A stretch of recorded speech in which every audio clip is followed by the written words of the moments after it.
শুভ সন্ধ্যা বন্ধুগণ। শুদ্ধশন.com পত্রিকার চতুষ্কোণ কথোপকথনে আবার ফিরে আসলাম। আশা করি আপনারা সবাই ভালো আছেন। পত্রিকার পক্ষ থেকে আমাদের সালাম এবং শুভেচ্ছা গ্রহণ করুন। বন্ধুগণ, আজকের এই চতুষ্কোণ কথোপকথনে আমরা 50 বছরের বাংলাদেশ এবং প্রাপ্তি অপ্রাপ্তি এই বিষয়গুলো নিয়ে আলোচনার জন্য সামিল হয়েছে।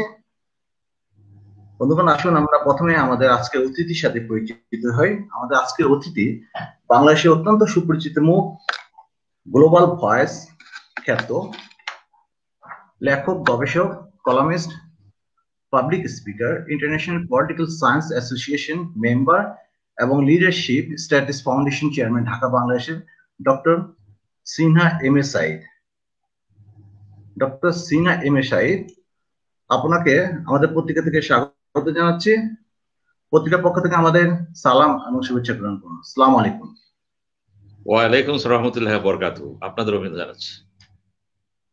অশেষ ধন্যবাদ ডক্টর সিনহা। আমরা আজকে 50 বছর বাংলাদেশ এর পাওয়া না পাওয়া, প্রাপ্তি অপ্রাপ্তি এই বিষয়ে আপনার বিজ্ঞ মতামত আমাদের শ্রোতাদের জানাতে চাই। আমি নিশ্চিত যে আমাদের দর্শক শ্রোতা আপনার কাছে অনেক নতুন কিছু জানতে পারবে। এই বিষয়ে আসার পূর্বে আজকে বলতে হয় অগ্নিঝরা মার্চে গতকালকে চলে গেল 2রা মার্চ, যেখানে পতাকা দিবস ছিল। আজকে 3রা মার্চ আপনার ইস্তেহার ঘোষণা দিবস ছিল। প্রয়াত সাধারণ সিরাজ সাহেব, ওনার প্রতি সম্মান জানাচ্ছি। সামনে আসতেছে 7ই মার্চ, ঐতিহাসিক দিন। মার্চ মাসটাই আমাদের ইতিহাসের একটা বিরাট অংশ। এই বিষয়ে আমরা আসবো স্বাভাবিকভাবে। তার পূর্বে প্রথমে আপনার কাছে জানতে চাই, আমাদের শ্রোতাদের জানাতে চাই যে বর্তমানে বাংলাদেশের করোনা পরিস্থিতিতে কেমন আছেন প্লিজ। এখন পর্যন্ত সুস্থ, সাবলীল, প্রাঞ্জল, গতিময়, ছন্দময় আছি। করোনা আমাদের সাথে কোনো বিড়ম্বনা সৃষ্টি করতে পারেনি, সম্ভবত ভৌগোলিক অবস্থান। এবং দ্বিতীয় কথাটা আমি জোর দিয়ে বলি, এত ভেজাল খেয়ে আমাদের ভিতরে রক্তের অবস্থা এমন হয়েছে যে করোনা নিজেও বুঝতে পারতেছে এই বডিতে প্রবেশ করা সহজ নয়। অর্থাৎ বিষ খেয়েই তো আমরা মানুষ আছি। বিষ খেয়ে যে ফলটা আমরা পাচ্ছি, আমি গবেষণাটা দেখেছি আমি, একটাই কারণটা হচ্ছে ভেজাল খেতে খেতে আমাদের শরীর এমন অবস্থা হয়েছে যে করোনা আমাদের কিছু করতে পারতেছে না। This is the credit, nothing. আপনি বলতে চাচ্ছেন মানে ক্রস রেসিস্টেন্স এটা খুব পটেনশিয়াল আমাদের। আপনি হয়তো আমাকে শুনতে পারেন। আমি বলতে চাচ্ছিলাম যে তাহলে ক্রস রেসিস্টেন্স যে ব্যাপারটা বলা হয় সেটা মানে আমাদের মধ্যে ভালোই আছে শরীরে অনেকটা। আপনি চিন্তা করে দেখেন, এই অবস্থার মধ্যে 20 কোটি লোক, কতগুলো বস্তি, ঘনবসতি, এর মধ্যে করোনার ব্যক্তিকে 7 জন 10 জন মারা যাচ্ছে। এটা গোপন করার কারণ নাই তো, গোপন করতে পারবেন না আপনি। কারণ এই যে সোশ্যাল মিডিয়াতে, মোবাইল, বিভিন্ন জিনিস রয়ে গেছে, কিন্তু মুহূর্তের মধ্যে একজন মারা গেলে কিন্তু সেটা প্রকাশ করে দিত, এটা দমন করা যাবে না কিন্তু। সুতরাং বাস্তব চিত্রটা হচ্ছে করোনা ছিল, কিন্তু এখন করোনার যে চরিত্রটা সুপ্ত, ধরেন 70% মানুষের করোনা হয়েছে, কিন্তু সুপ্ত প্রাইমারি পর্যায়ে সেটা আবার ডিস্ট্রয় হয়ে গেছে। এগুলো আবিষ্কার হয়নি, কিন্তু এটা বলা যাবে না যে বাংলাদেশে করোনা আসে। বাংলাদেশে করোনা আসছে, এখানে ভিজিট করেছে, কিন্তু এখানে সে মেহমানদারিত্ব পায়নি, কারণ বডি তাকে সাপোর্ট দেয়নি। প্রকৃতি বলতে পারেন মহান আল্লাহ তাআলার বিধান এই জাতিকে বাঁচিয়ে রাখছে। জি হ্যাঁ, অবশ্যই তা বলা যায়। ডক্টর সিনহা, আপনার ইন্টারন্যাশনাল পলিটিক্যাল সায়েন্স অ্যাসোসিয়েশন, আপনি সেটা মেম্বার, এবং লিডারশিপ স্টাডিজ ফাউন্ডেশন, এটা আপনি চেয়ারম্যান ঢাকা বাংলাদেশে। আমাদের দর্শকদের আসলে জানার বিষয় এই প্রতিষ্ঠানগুলো মানে আমাদের দেশে কি করে কাজ করে, কিভাবে কাজকর্মটা যদি আমাদের দর্শকদের জন্য একটু প্লিজ। ইন্টারন্যাশনাল পলিটিক্যাল অ্যাসোসিয়েশন আছে সারা পৃথিবীতে, যতগুলো রাষ্ট্রবিজ্ঞান সমিতি আছে, ন্যাশনাল পলিটিক্স অ্যাসোসিয়েশন বাংলাদেশ আছে, ভারতে আছে, প্রত্যেক দেশে আছে। এই সমিতিগুলোর আবার একটা সেন্ট্রাল ইন্টারন্যাশনাল বডি আছে, যেটাকে বলা হয় ইন্টারন্যাশনাল পলিটিক্স অ্যাসোসিয়েশন। এটার হেডকোয়ার্টার কখনো কানাডাতে থাকে, কখনো আমেরিকাতে। এটা মুভ করে পর্যায়ক্রমে, এবং এটার সাথে যারা জড়িত আছে সারা পৃথিবীর রাষ্ট্রবিজ্ঞানীরা। এটা বিরাট গবেষণা প্রতিষ্ঠান, এটা থিঙ্ক ট্যাঙ্ক। এটার মেম্বার আমি আজকে অনেক দিন ধরে। তারপর হচ্ছে আমি বিভিন্ন গবেষণা জড়িত আছে এখানে। লিডারশিপ ফাউন্ডেশনটা আমি করেছি এটা বাংলাদেশে। এটা একটা থিঙ্ক ট্যাঙ্ক। এটার কাজটা হচ্ছে নেতৃত্ব কাকে বলে, নেতৃত্ব বিকাশ কিভাবে হয়, বিভিন্ন সংগঠন, ট্রেড ইউনিয়ন, সমিতি, অ্যাসোসিয়েশন, রাজনৈতিক দল, তাদের নেতৃত্বের অবস্থাটা কি আছে, বিকাশিত কেন হচ্ছে না, হতে হলে কি হবে, নেতা কাহাকে বলে, স্টেটসম্যান কাহাকে বলে, এই জিনিসগুলোর উপরে একেবারে ক্রমাগতভাবে রিসার্চ গবেষণা, এটি এটার কাজ। অর্থাৎ আমার সাথে সম্পর্ক, বাংলাদেশের পুরো রাষ্ট্রের সাথে সম্পর্কটা আমার হচ্ছে নেতা কাহাকে বলে, রাজনীতি কাহাকে বলে, রাষ্ট্রনীতি কাহাকে বলে, রাষ্ট্র কাহাকে বলে, ফরেন পলিসি কাহাকে বলে, অর্থাৎ সমস্ত পলিসির সাথে জড়িত নেতৃত্ব, মেধা। পার্লামেন্টের মেম্বার অফ পার্লামেন্ট, তিনিও তো নেতা, তো সেখানে নেতৃত্ব বিকশিত হয়েছে। উনি কি নেতা না হয়ে পার্লামেন্ট ঢুকেছেন? হয়তো ঢুকেছেন, হয়তো ঢুকেন নাই। এই জিনিসগুলো গবেষণা, ব্যুরোক্রেসিদের নেতৃত্ব আছে, ব্যুরোক্রেসি সেল। যখন সিভিল সেলে জয়েন করলেন আপনি ম্যাজিস্ট্রেট, আপনি নেতা, আপনি যে লোক পেয়ে গেলেন আপনি। এই যে লিডারশিপ, টপ টু বটম, এই চরিত্র অ্যানালাইসিস করা হচ্ছে আমার কাজ। এটাই ইন্টারন্যাশনাল প্রেক্ষাপটে, রিজনাল প্রেক্ষাপটে এই ফোকাসটি করা হয়েছে। জি, চমৎকার, পরিষ্কার একেবারে বিষয়। আমরা আসলে এখন বাংলাদেশে 50 বছরের রাজনীতি, মানে 50 বছরের বাংলাদেশে চলে আসবো প্রাপ্তি অপ্রাপ্তিতে। আমি জানি বিষয়টা বিশদ, আমরা কিছু কিছু নির্দিষ্ট বিষয়ে আসার চেষ্টা করবো। যেমন আমি যদি আপনাকে বলি 50 বছরে আপনার মূল্যায়ন বাংলাদেশ সম্বন্ধে, দেশে এখন কোথায় দাঁড়িয়ে। প্রথমে যদি জানতে চাই গণতন্ত্র, মানে বর্তমানে বাংলাদেশের শাসন ব্যবস্থাকে কিভাবে দেখেন? এটা কর্তৃত্ববাদী শাসন না স্বাভাবিক? এটা কথাটা এই কারণে আমি বললাম, সাম্প্রতিককালে আমেরিকার প্রেসিডেন্ট হয়ে এসেছেন জো বাইডেন। সমগ্র বিশ্বই ডোনাল্ড ট্রাম্প চলে যাওয়ার পরে মোটামুটি একটা স্বস্তির নিঃশ্বাস ফেলেছে, বড় নিঃশ্বাস। আমি যে জো বাইডেনের কতগুলি কথা বলি আপনাকে, তাহলে আপনার বলা সুবিধা হবে। জো বাইডেন বলেছেন যে কর্তৃত্ববাদী বিরোধী লড়াইয়ের অঙ্গীকার করেছেন উনি, এবং মোর ডেমোক্রেসি, অধিক গণতন্ত্র উনি চান। ওনার একটা ভাষণে ছিল যেটা যুদ্ধ যুক্তরাষ্ট্রকে শুধু রক্তপাত দিয়েছে এবং সম্পদহীন করেছে। অথচ কয়েকদিন আগে উনি সিরিয়াতে একটা প্রথম জো বাইডেনের আক্রমণ হলো, যেখানে উনি নিহত হল।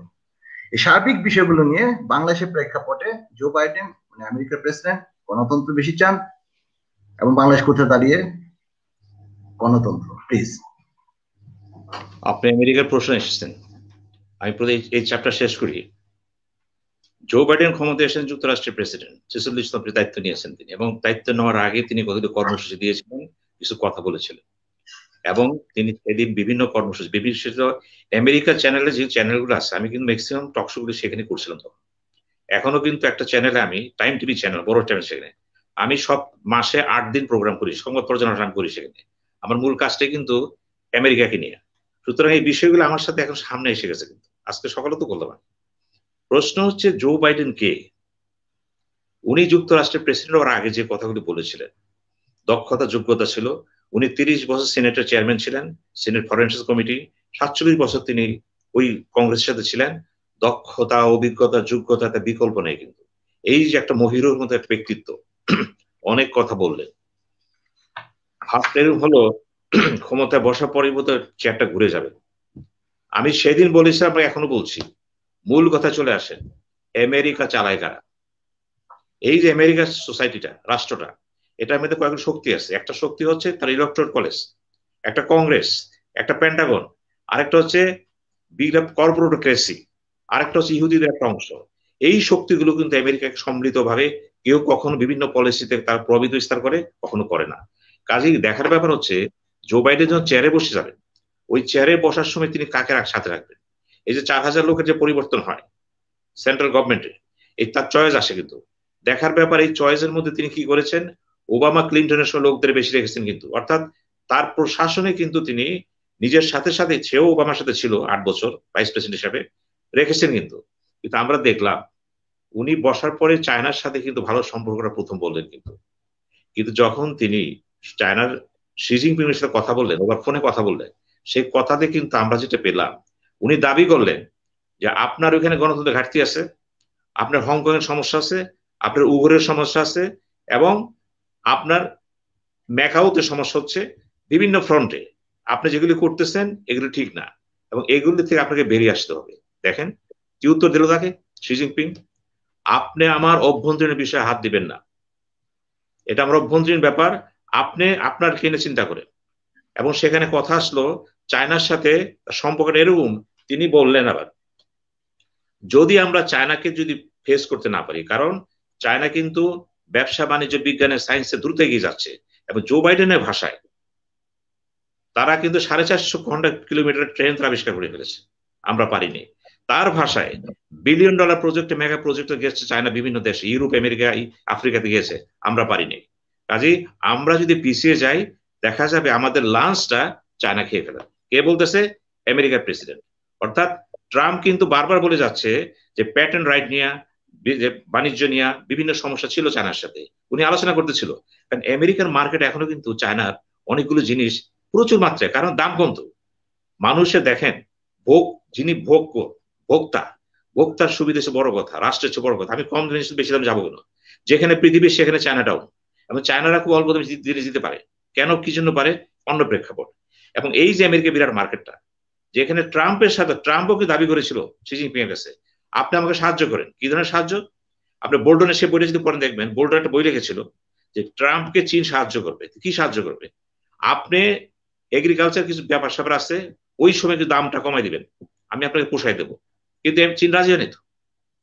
প্রশ্ন হচ্ছে চীনের সাথে আমেরিকার সম্পর্কটা হচ্ছে বিশ্ব নেতৃত্বে চীন কিন্তু আগের জায়গায় নেই। আমেরিকা, আমেরিকা দেখতেছেন, এই আমেরিকা কিন্তু 2020 সালের আমেরিকা এই আমেরিকা এক না। এই আমেরিকা অনেক আগে গেছে। ট্রাম্প যখন আমেরিকান অস্থির চিন্তা করতেছে, তখন কিন্তু চায়না 2025 সালে চায়না পৃথিবীর 1 নম্বর শক্তি হবে অর্থনীতিতে, কাছাকাছি চলে আসছে কিন্তু। আর যে অর্থনীতি আগায় যায় তার অন্যান্য জিনিস আগায় যায়। একদিকে তার চীন, আবার তিনি আলাপ করলেন কার সাথে? ফোনে পুতিনের সাথে। কি বললেন? উনি প্রথম শুরুতে কিন্তু নেভালিন ব্যাপারে কথাবার্তা বললেন, ওই বিরোধী নেতা। আরেকটা ভুল করলেন কিন্তু, আপনি যখন সৌজন্য কথা বলতেছেন, ওখানে থ্রেট দিলেন আপনি যে আপনার প্রতি আমার ক্ষোভ আছে, দুঃখ আছে, ঠিক আছে। অর্থাৎ আবার কি করলেন তিনি? সৌদি বাদশার সাথে কথা বললেন, সেখানেও তিনি থ্রেট দিলেন যে আপনাকে আমি আর সাহায্য করতে পারবো না, ইয়েমেনের ব্যাপারে পারবো না, এই ব্যাপারে পারবো না, তবে ইরানের ব্যাপারে কিন্তু আপনার সাথে আমি আসছি। দেখেন দ্বিমুখী নীতি। দেখেন, আমি ইরানকে দেখাই দিব, এই জন্য আপনার সাথে আমি আসছি। এখন ওইদিকে আবার হুজির ব্যাপারে কি করলেন? তাদের থেকে প্রত্যাহার করলেন, যে ট্রাম্প করেছিল। আপনি ইয়েমেনে হাত দিচ্ছেন, সিরিয়াতে হাত দিচ্ছেন, আবার ইসরায়েলের সাথে আপনার লেগে, ইসরায়েলও বললো আমি এটা মানি না, আপনি ইরানের সাথে যদি ধর্মমন করবেন আমি কিন্তু এটা সহ্য করবো না। এখন ন্যাটো বলে দিল আমাদেরকে না জিজ্ঞেস করে আপনি কিন্তু নিউক্লিয়ার চুক্তি যেতে পারবেন না। দেখেন, উনি যেটা চেয়েছিল প্রথম বাধাগ্রস্ত হয়ে গেল। এখন তাকে বলা হলো কি, হ্যাঁ ন্যাটোর সাথে আলাপ করবো। অর্থাৎ জো বাইডেন, ট্রাম্প যেভাবে কাজ করতো, কারো তোকা করতো না, কিন্তু জো বাইডেন কিন্তু গণতান্ত্রিক খাপে ঢুকে এখন নিজের সিদ্ধান্তগুলো চাপা দিতে পারছেন না। কিন্তু উনি ভুল করছেন। আমি আবারও বলতেছি, সে যেই হোক, আমেরিকার প্রেসিডেন্টের চেয়ারে বসে যখন আপনি ভুল করবেন, সেই ভুলের খেসারত জাতিকে দিতে হবে। কিন্তু তো আপনি পুতিনের সাথে ভালো করতে পারলেন না, সিজের সাথে পারলেন না, সৌদি বাদশার সাথে পারলেন না, ইরানের সাথে পারলেন না, তা হোয়াট নেক্সট? আমরা দেখি কি আছে। এদিকে মোদির সাথেও তার কথা, এই যে ইন্ডো প্যাসিফিক যে জোনটা আমাদের এশিয়াতে রয়ে গেছে, আপনি কি করবেন? ওদিকে উত্তর কোরিয়ার কথা আপনি বলেছেন, আপনি মায়ানমারের ব্যাপারে স্যাংশন দিচ্ছেন, কিন্তু এখন আপনি কি করতেছেন? কাজ কিন্তু একতরফা করে যাচ্ছেন। কিন্তু ন্যাটোর সাথে আপনার সম্পর্কটা কি হবে? এই যে বলা হচ্ছে এখানে, এখন রাশিয়া কিন্তু দেখেন ইতিমধ্যে রাশিয়া ক্রিমিয়ার সাথে মিলে ওখানে কিন্তু মিলিটারি এক্সারসাইজ করতেছে। কিন্তু সে বুঝাই দিতে চাচ্ছে ইউরো ন্যাটোকে যে আমাকে দূর হবার কারণ নাই কিন্তু। এবং তার সাথে চীন আছে, এবং তার সাথে জড়াই আছে কি? জড়াই আছে আপনার চীন। আবার চীনের সাথে তাইওয়ানকে নিয়ে কথা বললেন কিন্তু জো বাইডেন। তিনি দেখেন, এই তাইওয়ানকে নিয়ে আমাদেরকে বুঝতে হবে কিন্তু সন্দেহ। এই যে 1972 সালে ping pong diplomacy, Henry Kissinger, নিক্সনের যে ডক্টরিন আসি, অনেক কষ্ট করে কিন্তু তারা চীনের সাথে পাকিস্তানের মধ্যে গোপন ভিজিট করে তারা কিন্তু এক সম্পর্ক স্থাপন করলো, যেটাকে বলে পিং পং ডিপ্লোমেসি। এই ডিপ্লোমেসির মাধ্যমে চীনের সাথে সম্পর্ক হলো কি শর্তে? তাইওয়ানকে বের করে দেওয়া হবে। যে তাইওয়ান ডিপেন্ড করেছিল আমেরিকার উপরে, সেই তাইওয়ানকে বের করে চীনকে সামনে নিয়ে আসলেন, কারণ এগেনস্ট রাশিয়া। আপনি ইন্টারন্যাশনাল পলিটিক্সের দেশটা বুঝেন। এখন দেখা যাচ্ছে 1969 সালে একটা এগ্রিমেন্ট হয়েছিল, দেখেন কিছু ল ছিল আমেরিকাতে, সেই অনুযায়ী কিন্তু তাইওয়ানকে যাওয়ার কথা না, কিন্তু গোপনে গোপনে বিভিন্নভাবে আমেরিকা চীনের সাথে থাকার বড় চায়না তাইওয়ানের সাথে সম্পর্ক করলো, সেটা ফরমোজা। এখানে একটা সাউথ চি, এই যে সাউথ চায়না সি, এই যে মেন আইল্যান্ডের সাথে ফরমোজার সম্পর্কটা, দেশটা কিন্তু বড় না, কিন্তু দেশটা মাত্র 39,000 কিলোমিটার, অর্থাৎ 3 লক্ষ স্কোয়ার মাইল। লোক সংখ্যা হচ্ছে 2,80,00,000। এই দেশটা কিন্তু চীন দাবি করতেছে এটা আমার, কিন্তু শি জিনপিং বলে দিলেন আমরা তাকেও রক্ষা করব। অর্থাৎ আপনি গণতন্ত্র রক্ষা করতে চাই, কিন্তু আপনি যুদ্ধে চলে যাচ্ছেন। এরা প্রত্যেক শক্তি, কিন্তু চীন কিন্তু দক্ষিণ এশিয়াতে না, সারা বিশ্বে সেটা ইমার্জিং পাওয়ার। কিন্তু তার নেভেল ফোর্স, সামরিক সবকিছু আছে। যদিও আমেরিকা এখনো বিভিন্ন সাগরে আমেরিকা এখন শক্তিশালী, তার যে ফ্লিট গুলি, central command, Asian command, Pacific command, বিভিন্ন কমান্ড রয়ে গেছে, তার ইস্টার্ন কমান্ড আছে, কিন্তু এগুলি থাকলে কি হবে? আপনাকে চিন্তা করতে হবে, এগুলো তো পোষায় রাখতে পারবে। অর্থের ব্যাপার আছে, বাজেটের ব্যাপার আছে, কোঅর্ডিনেশন ব্যাপার আছে।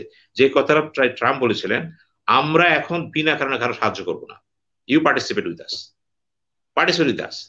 এখন আসেন, আপনি গণতন্ত্রের কথা বলছেন তো, আমি আপনাকে একটু গণতন্ত্র বলতে আসলে গণতন্ত্র তো আসবেই, কর্তৃত্ববাদী শাসন। আমি আসতেছি, আমি কর্তৃত্ববাদ আসতেছি। আপনি যে দেশের সাথে কথা বললেন, সৌদি আরবের বাদশাহ, ভালো কথা, আপনি তার সাথে কথা বলেছেন, আপনি এমবিএস এর সাথে, তার পুত্রের সাথে কথা বলবেন না। কথা বললেন খাশোগির বিচার হবে, তখনও কিন্তু এটা বেরোয়, রিপোর্টটা বেরোবে, আমি পড়েছি, বিচার হবে, ভালো কথা, আমরা খুশি। যে ৭৬ জন লোকের নাম দিলেন আপনি, সেখানে কিন্তু আসল যে আপদ তার নাম নেই। এখানে আপনি কি করলেন? মধ্যপ্রাচ্যে সৌদি আরব হচ্ছে মার্কিন যুক্তরাষ্ট্রের সমস্ত কর্মসূচি বাস্তবায়নের একটা ঘাঁটি। জেসি হেলমস, আমেরিকার সিনেটর, তিনি একসময় বলেছিলেন ইসরায়েল সম্পর্কে, Israel is a career in middle east. এটাও সত্য। আবার মধ্যপ্রাচ্যে রাজা বাদশারা না থাকলে আমেরিকার রাজনীতি থাকবে না। কিন্তু আমেরিকা মধ্যপ্রাচ্যে গণতন্ত্র চায় না। আপনাকে মনে আছে বসন্তের ডাক দিয়েছিল একবার, সব শেষ। আমেরিকাতে মধ্যপ্রাচ্যে যুক্তরাষ্ট্র গণতন্ত্র চায়, সে রাজা বাদশাদের চায়।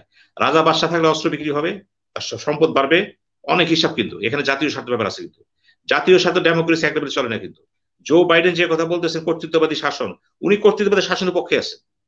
মধ্যপ্রাচ্যে তাই সেটি চাচ্ছেন, গণতন্ত্র চাবেন না। উনি কোথায় চাবেন না? এটা যেখানে স্বার্থ কম, এই বাংলাদেশে আসবেন, ভারতবর্ষে আসবেন, মায়ানমারে, ওখানে চাবেন। মায়ানমারের চেয়ে গুরুত্বপূর্ণ হচ্ছে আপনার কাছে মধ্যপ্রাচ্য। সেই মধ্যপ্রাচ্য সেই সিনেমারে আপনার ক্যাম্প ডেভিড চুক্তির পুরস্কার দেওয়া, নোবেল পুরস্কার দেওয়া হলো। এই যে কার্টার পেলো, এই যে ইয়ে পেলো, আপনার ইসরায়েলি প্রাইম মিনিস্টার পেলো, আপনি আসাদ পেলো, কি জন্য দিলেন? এই পুরস্কার দেওয়ার ছিল। এটা কেন দিলেন? যদি একটা নোবেল পুরস্কার দেওয়া হয়, তো শান্তি কোথায়? এই যে শান্তিবিহীন অবস্থা, নোবেল পুরস্কার দেওয়া কি অর্থ আছে এটা? আচ্ছা, জো বাইডেন যে কথা বলতেছে কর্তৃত্ববিহীন শাসন, আমরা তো তৃতীয় বিশ্বের লোক, আমাদের কথা বলার সুযোগ কম। ওই সিএনএন তো আমাদের দখলে না, বিবিসি তো আমাদের দখলে না, যা বলে তাই হয়। তাদেরও জিজ্ঞেস করতে হবে। কর্তৃত্ববাদী প্রধান স্থল মধ্যপ্রাচ্য, এখানে কি পারবেন? আফ্রিকাতে পারবেন, যেখানে শক্তি বসে আছে রাজা বাদশারা, পারবেন না। তাহলে আপনার কর্তৃত্ব কোন জায়গায়?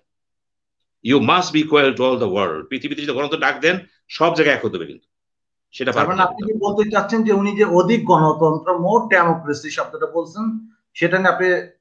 এটা মুখরোচক স্লোগান আমেরিকার। আমেরিকার পররাষ্ট্রনীতিতে এরকম অনেক স্লোগানই আসছে কিন্তু। এবং দেখেন তারা প্রতি 2 বছর পর পররাষ্ট্রমন্ত্রীদের মিটিং করে, কিন্তু অ্যাম্বাসেডারদের বিভিন্ন অঞ্চলে। দক্ষিণ এশিয়াও করে। কি করে জানেন? ওখানে মিটিং হলেই বলে এটা ভুল করেছিলাম, ওটা ভুল করেছিলাম। এত ভুল করেন কেন? যখন বলা হয় তখন তো শুনেন না। আজকে জেনে রাখেন, আমেরিকান পররাষ্ট্রনীতি চলে কিন্তু কংগ্রেসকে দিয়ে না। ওখানে স্বার্থান্বেষী গ্রুপ আছে, কিন্তু দে লেট ইট। এই যে আজকে যুদ্ধে গেলেন আপনি, সিরিয়াতে বোমা ফেলাইতেছেন সমানে, আপনার প্রতিরক্ষা বলে দিল আমি তাকে বুদ্ধি দিয়েছিলাম। উনি কে? উনি কোন আমলের ছিল চিন্তা করেন। আপনি যাদেরকে বসিয়েছেন প্রতিরক্ষা মন্ত্রী, পররাষ্ট্রমন্ত্রী, তাদের ব্যাকগ্রাউন্ডটা কি? এবং এই চুক্তিগুলো, তাইওয়ানের চুক্তি যারা করেছিল ওই সময়ের, অনেকেই কিন্তু এই চুক্তির সাথে ছিল বিভিন্ন সময়, কিন্তু তারা তো সাপোর্ট করবে এটাকে। কাজে আপনি কিন্তু আপনার ঘরটা সাজাচ্ছেন কিন্তু হজ আর লব। এটা আমি বলতে পারবো না, কারণ আমি প্রত্যেকটা দেখেছি বিশেষভাবে। আমি রাষ্ট্রবিজ্ঞানের ছাত্র, ইন্টারন্যাশনাল পলিটিক্সের ছাত্র, কিন্তু আমি লর ছাত্র। আমাকে দেখতে হয়েছে কিভাবে নির্বাচনটা হলো, কিভাবে প্রক্রিয়া হচ্ছে, ক্যাবিনেট কিভাবে সাজাচ্ছে, সে অনেক সমস্যা আছে। আপনি গণতন্ত্রের কথা বলছেন না? আমি শেষ করে দিই শুনে। মানব জাতি আগাচ্ছে না পিছাচ্ছে? আমি জো বাইডেনকে জিজ্ঞেস করছি সামনে যদি পাই করলেন।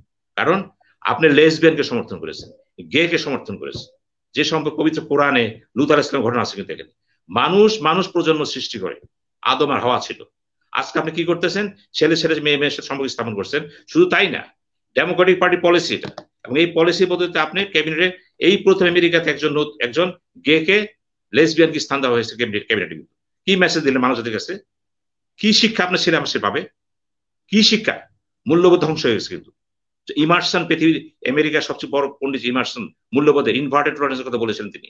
আমি সেই জন্যই বললাম, আমেরিকাতে মূল্যবোধের অবক্ষয় হচ্ছে, ধর্মের অবক্ষয় হচ্ছে, কৃষ্টির অবক্ষয় হচ্ছে। কেন হচ্ছে? কারণ জাতিগতভাবে আমেরিকা এখনো জাতি নয়, স্টিল ন্যাশন ইন বিইং। 250 বছর তারা প্রমাণ করতে পারে নাই যে আমরা এতগুলি সংমিশ্রণে একটা সংকর জাতি হতে পারে নাই। নির্বাচনে দেখলাম ব্ল্যাক এন্ড হোয়াইট, একদম সার্ফ। উনি বলেছেন I will try to unite, আমি ইউনাইট করার চেষ্টা করবো, কিন্তু যেদিন পাশ করে গেলেন ডেমোক্রেট বলে দিল আপনার এই তকমা আমাদের দিবেন না।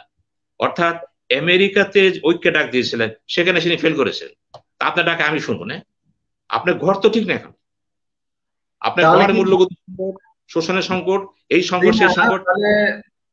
উনি এখন আমেরিকা প্রেসিডেন্ট যে বলতেছেন যুদ্ধ আমেরিকাকে, আমরা আসলে বাংলাদেশের প্রসঙ্গে আসতে চাচ্ছি, প্রশ্নটা চলে আসে। যুদ্ধ আমেরিকাকে শুধু রক্তপাত দিয়েছে এবং সম্পদহীন করেছে।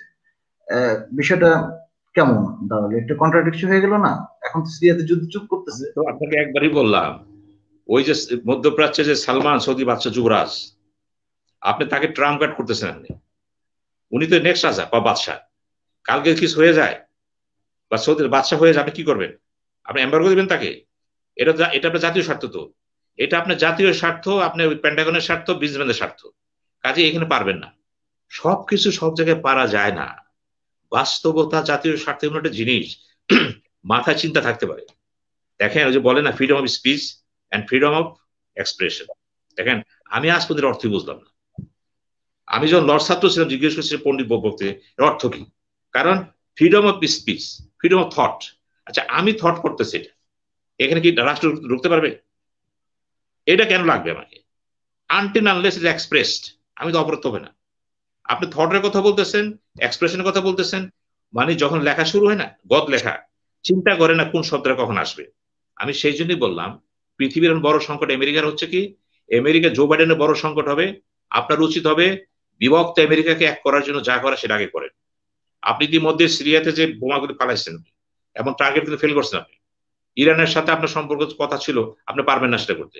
আবার দেখা যাবে ইসরায়েল আপনার ঘাড়ে আবার ভর করে বসবেন। তাহলে কি দাঁড়াবে? যে সমস্ত কারণে ট্রাম্পকে আমরা সমালোচনা করেছিলাম, ট্রাম্পের একটা অপরাধ ছিল, দোষ ছিল, তার বডি ল্যাঙ্গুয়েজটা খারাপ ছিল, বুঝছেন? ওই বডি ল্যাঙ্গুয়েজের জন্য ভালো কথা বললেও খারাপ লাগতো এবং খুব শব্দ ইউজ করতো সে। তো উনার কাছে আশা করি উনি ভালো কিছু করবেন।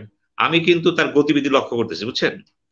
আমি কিন্তু তার ওই স্বৈর শাসক বা কর্তৃত্ববাদী শাসক কথাবার্তা, এগুলো আমার কাছে মনে হচ্ছে একেবারে মুখরোচক কথাবার্তা। আমেরিকার স্বার্থে যখন যাকে দরকার হবে সে তাকে ইউজ করবে। That is called national interest.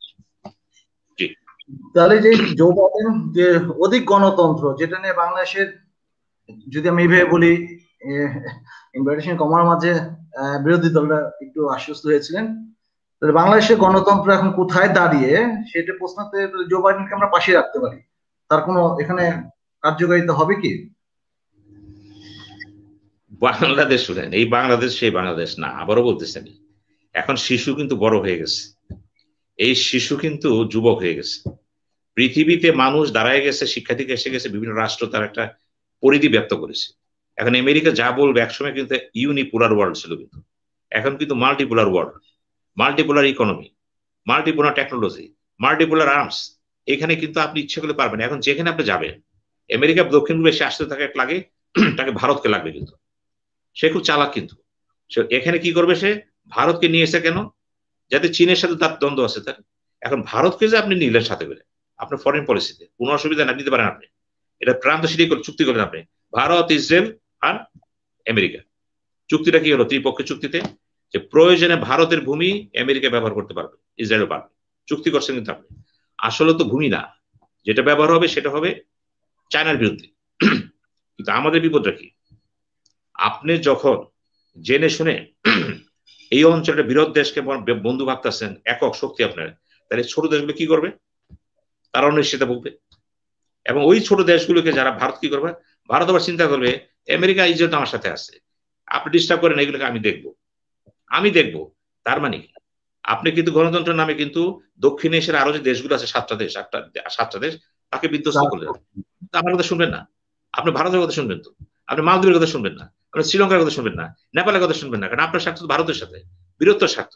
এই স্বার্থ, এই জন্যই বলা হচ্ছে যত সহজে রাজনীতিবিদরা কথা বলে, রাষ্ট্র পরিচালনা হচ্ছে জিও পলিটিক্স। এই যে জিও পলিটিক্স, একসময় তো ধরেন রাষ্ট্রের জিও পলিটিক্স ছিল না, কিন্তু আমরা দেখলাম বিশেষ করে 50 দশকের পরে জিও পলিটিক্স ঘটনা ঘটে গেল। কারণ জিওগ্রাফি লিড করতেছে কিন্তু রাজনীতিকে, গতিবিধিকে। যে কারণে আজকে আপনার মালাক্কি স্ট্রেট দেখেন, আপনি ইন্ডিয়ান ওশেন থেকে যখন যাবেন প্যাসিফিক ওশানে রাস্তা কিন্তু একটাই, মালাক্কা স্ট্রেট, লুকবুক স্ট্রেট, দুইটা। মালাক্কাটাতে স্পেস কম, লুকবুকটা আছে। এখানে প্রতি বছর হাজার হাজার জাহাজ যাচ্ছে, কিন্তু চক পয়েন্ট থেমে থাকে, সব যেতে পারে না। কিন্তু চায়নার জ্বালানির 70% আসে কিন্তু ওই গালফ স্টেট থেকে, হরমুজ প্রণালী দিয়ে। এখন হরমুজ দিয়ে যখন আসবেন, ইরানের সামনে আসবেন কিন্তু, আইসে এখান থেকে যাবেন। এখন চায়নাও চিন্তা করলো, আমি যদি জ্বালানি না পাই আমি ধ্বংস হয়ে যাবো। তো সে কি করলো, ওই পাকিস্তানে করলো, শ্রীলঙ্কা কি করলো, হামুন বুটা করলো, পাকিস্তানে গোয়াদা করলো। এখন সেই কারণে সে আমাদের কিউতে নিয়ে গেলো, এই মায়ানমারে। সেও কিন্তু যেটাকে বলে আমরা বলতেছি স্ট্রিং অফ পালস, এবং সে বিআরআই করলো। কেন করলো? নিরাপত্তা প্রশ্নে। এই যে জিওগ্রাফি চলে আসতেছে, কিন্তু জিও পলিটিক্স। এখন জিও পলিটিক্স আপনাকে বলতেছে আপনি অ্যালার্ট হয়ে যান, আসতে হবে। আপনি যতই চিৎকার করেন না কেন চীনের সাথে, মায়ানমারে ঢুকতে পারবেন না। কারণ মায়ানমারের সাথে চীনের সম্পর্ক কি? ওই যে পাইপলাইনটা নিচে দেখেন, এমন একটা দেশ, সেখানে কেরান, কাচিন, কোচ, অনেকগুলো জাতি একেবারে 48 সালের পরে থেকে কন্ট্রোল, সে নিজস্ব এলাকায় ফিল্ড আর্মস, সেখানে আর্মস থেকে ওই আর্মস দিয়ে চায়নার সাথে 2100 কিলোমিটার বর্ডার, বাংলাদেশের সাথে 1400 কিলোমিটার বর্ডার, ব্যাংককের সাথে 550 কিলোমিটার বর্ডার। কিন্তু চায়না হলো মেইন। আপনি পাইপলাইনটা যখন এখান থেকে ইউনান প্রভিন্সে যাবে, যাওয়ার পথে কিন্তু বিভিন্ন সন্ত্রাসী গ্রুপ রয়ে গেছে এখানে, তাদের সাথে চায়না চুক্তি করছে, ডিস্টার্ব করিস না। একটা দেশের ভিতরে সন্ত্রাসীর সাথে চুক্তি করতেছে চায়না। এই চায়নাকে আপনি একদিন সরাই দিবেন, আর আপনার এখানে হুমকার যেটা হয়ে যাবে। আমি বলছি গণতন্ত্র মায়ানমার নাই, আমি গণতন্ত্রের পক্ষে। কিন্তু আমেরিকা কোন গণতন্ত্র চায়? আমেরিকা সেই গণতন্ত্র চায় আমার নেতৃত্বে থাকবা, ওই গণতন্ত্র চায়। মাইনাস আমেরিকা নো গণতন্ত্র, সে বিশ্বাস করে। পরিষ্কার, আমরা আমাদের গণতন্ত্র আমরা নিজেই দেখতে চাই। যেহেতু আপনি জিও পলিটিক্স এর কথা বললেন এবং মাঝে ভারতের কথা চলে আসলো, ভারত আমাদের বৃহত্তম প্রতিবেশী, বন্ধু রাষ্ট্র। অনেকের ভাষ্যে ইনভাইটেশন কমাতে বলছি, স্বামী স্ত্রী সম্পর্ক সবই ভালো। 50 বছরের ভারত বাংলাদেশের রাজনীতির বর্তমান অবস্থা, মানে কি অবস্থায় আছে ভারত, আমি কিছুটা বিষয় আপনাকে পরিষ্কার করি। যেমন বর্তমান সরকার দাবি করে ছিটমহলগুলো সমস্যার সমাধান হয়েছে, একটা নির্দিষ্ট সীমা রাখা হয়েছে, সমুদ্র সীমা সমাধান হয়েছে, নির্দিষ্ট সীমা রাখা হয়েছে, অর্থাৎ বাংলাদেশ একটা মানচিত্র ফিক্সড পেয়েছে। কি দিয়েছে কি না দিয়েছে সেটা হচ্ছে তারা ওটাকে বলে, ঠিক আছে। কিন্তু এখনো তিস্তা সহ অভিন্ন 53টা নদী জলসীমা নিয়ে, জল ব্যবস্থা নিয়ে, বন্টন নিয়ে কিছুই হয়নি। তিস্তা পানিতে আসেনি।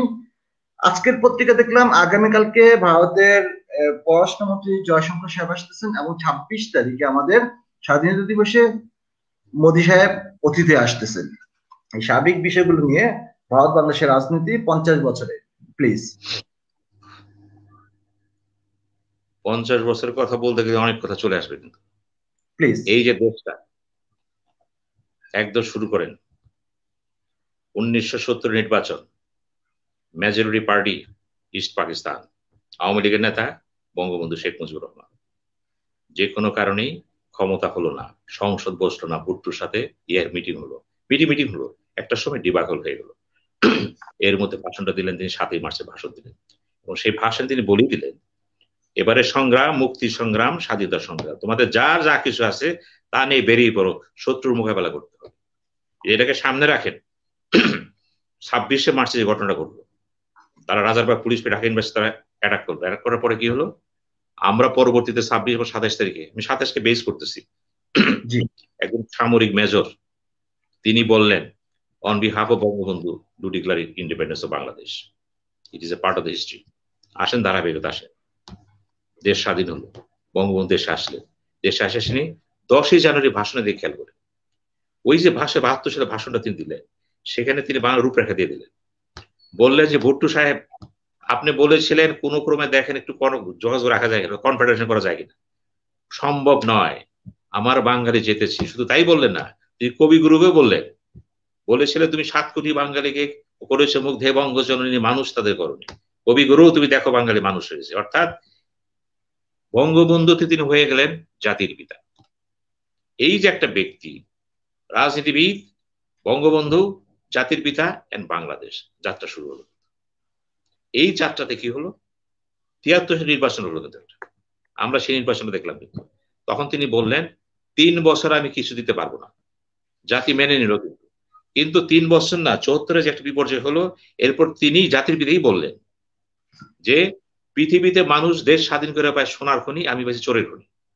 মাওলানা ভাসানী বললেন আমার কম্বলটা কোথায়, গাজী গোলাম মোস্তফাকে বললেন। অর্থাৎ এত কম্বল এসেছে, একটা কম্বল সেও পায়। চিত্রটা দেখেন কিন্তু, যে কোনো কারণে তিনি বাকশাল করলেন এবং ঘটনাক্রমে অনেক কিছু ঘটলো। 75-এ সপরিবারে তিনি শাহাদাত বরণ করলেন। এরপরে বাংলাদেশ রাজনীতি চক্র ঘুরে গেল। এই যে 75 বাংলাদেশের রাজনীতি এটা ছিল ওয়ান পার্টি সিস্টেম গভর্নমেন্ট প্রভাবিত রাজনীতি, অর্থাৎ রাশিয়া। আমরা কিন্তু রাশিয়াতে ঝুঁকে গেছিলাম, আমরা ওয়ান পার্টি করে ফেললাম, আমরা ভারতে ঝুঁকে গেছিলাম। কিন্তু 75-এর পরে টার্নিং পয়েন্টটা কি আলো দেখেন। শুধু টার্নিং পয়েন্ট বলতেছে, আপনি 50 বছরের কথা বলছেন। আজকে যে কথাগুলো আওয়ামী লীগ বিএনপি বলতেছে, এই 50 বছর শাসনে কারা ছিল? আওয়ামী লীগ, বিএনপি, জাতীয় পার্টি, তিনটা দল। তিনটা দলের বক্তব্য দেখেন তো। বঙ্গবন্ধু ওয়াইসি কনফারেন্সে গেলেন পাকিস্তানে, ওনার কিন্তু যাওয়ার কথা না। আমি ইতিহাস থেকে কথা বলছি, যারা শুনছেন একটু একটু নজর দিবেন। কিন্তু তারা যাওয়ার কথা না, ভারত জানে সে যাবে না। এখানে হাই কমিশনার ছিল সুবিমল দত্ত, যাওয়ার কথা। উনি ক্যাবিনেট মিটিং ডাকলেন, জিজ্ঞেস করলেন সবাইকে। বঙ্গবন্ধুর সামনে কেউ কথা বলতে সাহস পেত না। তারপর দু একজন বললো যাওয়া ঠিক হবে না। দু একজন বলে আপনি দেখেন, উনি বললেন আমি যা ভাবি তোরা তা ভাবস না। তুই সবাই তুই তুই করে বলতে সে। উনি কিন্তু উইদাউট ইনফর্মিং এনিবডি, এমনকি ভারতের সাথে আলাপ করলেন না, উনি চলে গেলেন। যখন বিমান যাচ্ছে জানতে পেলেন এখানে বাংলাদেশের প্রধানমন্ত্রী এখানে আছেন, পারমিশন লাগে। কিন্তু ভারত জানতে পারলো যে বঙ্গবন্ধু সেদিন কিন্তু ফেল করছে, কারণ রড জন্ম হয়েছে 1968-এ। তখনও কিন্তু একটা মানে ভঙ্গুর অবস্থায়, মাত্র গ্রোয়িং স্টেজ আছে, কিন্তু অতটা পরিপক্ক হয়নি। কিন্তু গেলেন, সুবিমল দত্ত চাকরি চলে গেল কিন্তু, কারণ সে তথ্য দিতে পারেনি ভারতকে। বঙ্গবন্ধুকে নিয়ে গেল হুয়ারি বুমেদিন, আলজেরিয়া থেকে আসলো, সে প্লেন দিয়ে নিয়ে আসলো, আরো কিছু প্রেসিডেন্ট আসলো। তিনি বললেন আমি কিভাবে যাব, আমাকে তো স্বীকৃতি দেয়নি। তো বললেন আপনার যাওয়া হয়তো স্বীকৃতি। ভুট্টো কিন্তু স্বীকৃতি দিল। উনি পাকিস্তানে গেলেন, সেখানে ইসলামিক ওয়ার্ড নেতাদের সাথে বসলেন এবং তিনিও ভাবতেছিলেন আমাকে যে কোনো ভাবে মুসলিম ওয়ার্ড সম্পৃক্ত হতে হবে। তিনি হলেন।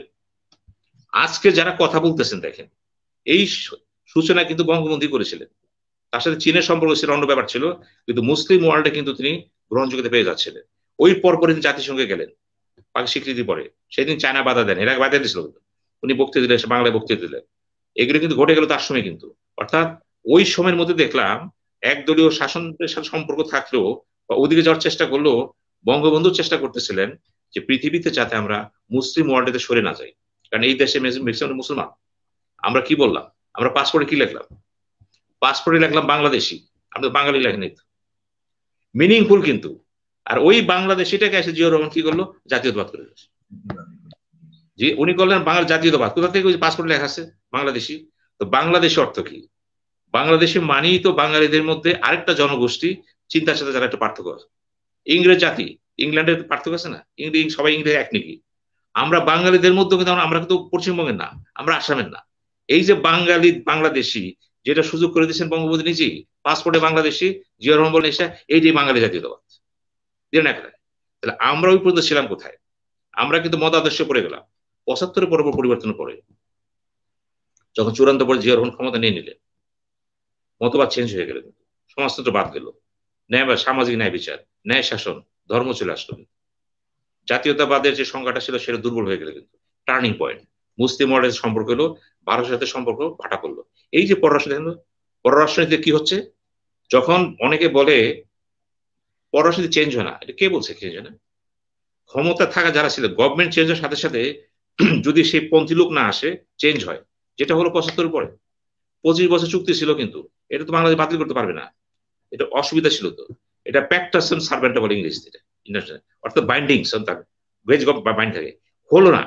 এখন আপনি ওইটা নিয়ে বঙ্গ আগালেন, কিন্তু তাহলে ভারতের 25 বছর চুক্তি কিন্তু শেষ হয়েছে অনেক পরে। এর সাথে আমাদের শেষ ছিল চুক্তিটা, কিন্তু আমাদের সাথে পানির সমস্যা আসলো। এই আজকে বলতেছে পানির সমস্যার কথা বলতেছে। বঙ্গবন্ধুর সাথে দেখা করলো যখন ভারতের কর্তা ব্যক্তিরা, যে আমরা 10 দিনের জন্য এটা চালু করতে চাই, ফারাক্কাটা, উনি কিন্তু তো হয়ে গেছে। তো ওই মুহূর্তে সে কি করবে? আপনি সবকিছু করে বলতেছেন একটু নাস্তা খেতেছে, পানা করবেন। উনি বললো যে উনি জানতো যে হবে না, ঠিক আছে করেন। এই যে পারমিশনটা দিল, এই ফারাক্কা কি হলো শেষ পর্যন্ত? আর বন্ধ হলো না। ভারত তাকে ট্র্যাপ করলো, এখানে তো করার কিছু ছিল না তখন। আপনি সবসময় চিন্তা করবেন স্থানকাল পাত্র ভেদে ব্যক্তিকে বিবেচনা করবেন। একটা ব্যক্তি কোন পরিস্থিতিতে কোন পরিবেশে কাজ করতে পারবে কি পারবে না, ভুল করবে করবে না, ইতিহাস কিন্তু সেভাবে নির্ধারিত হয়।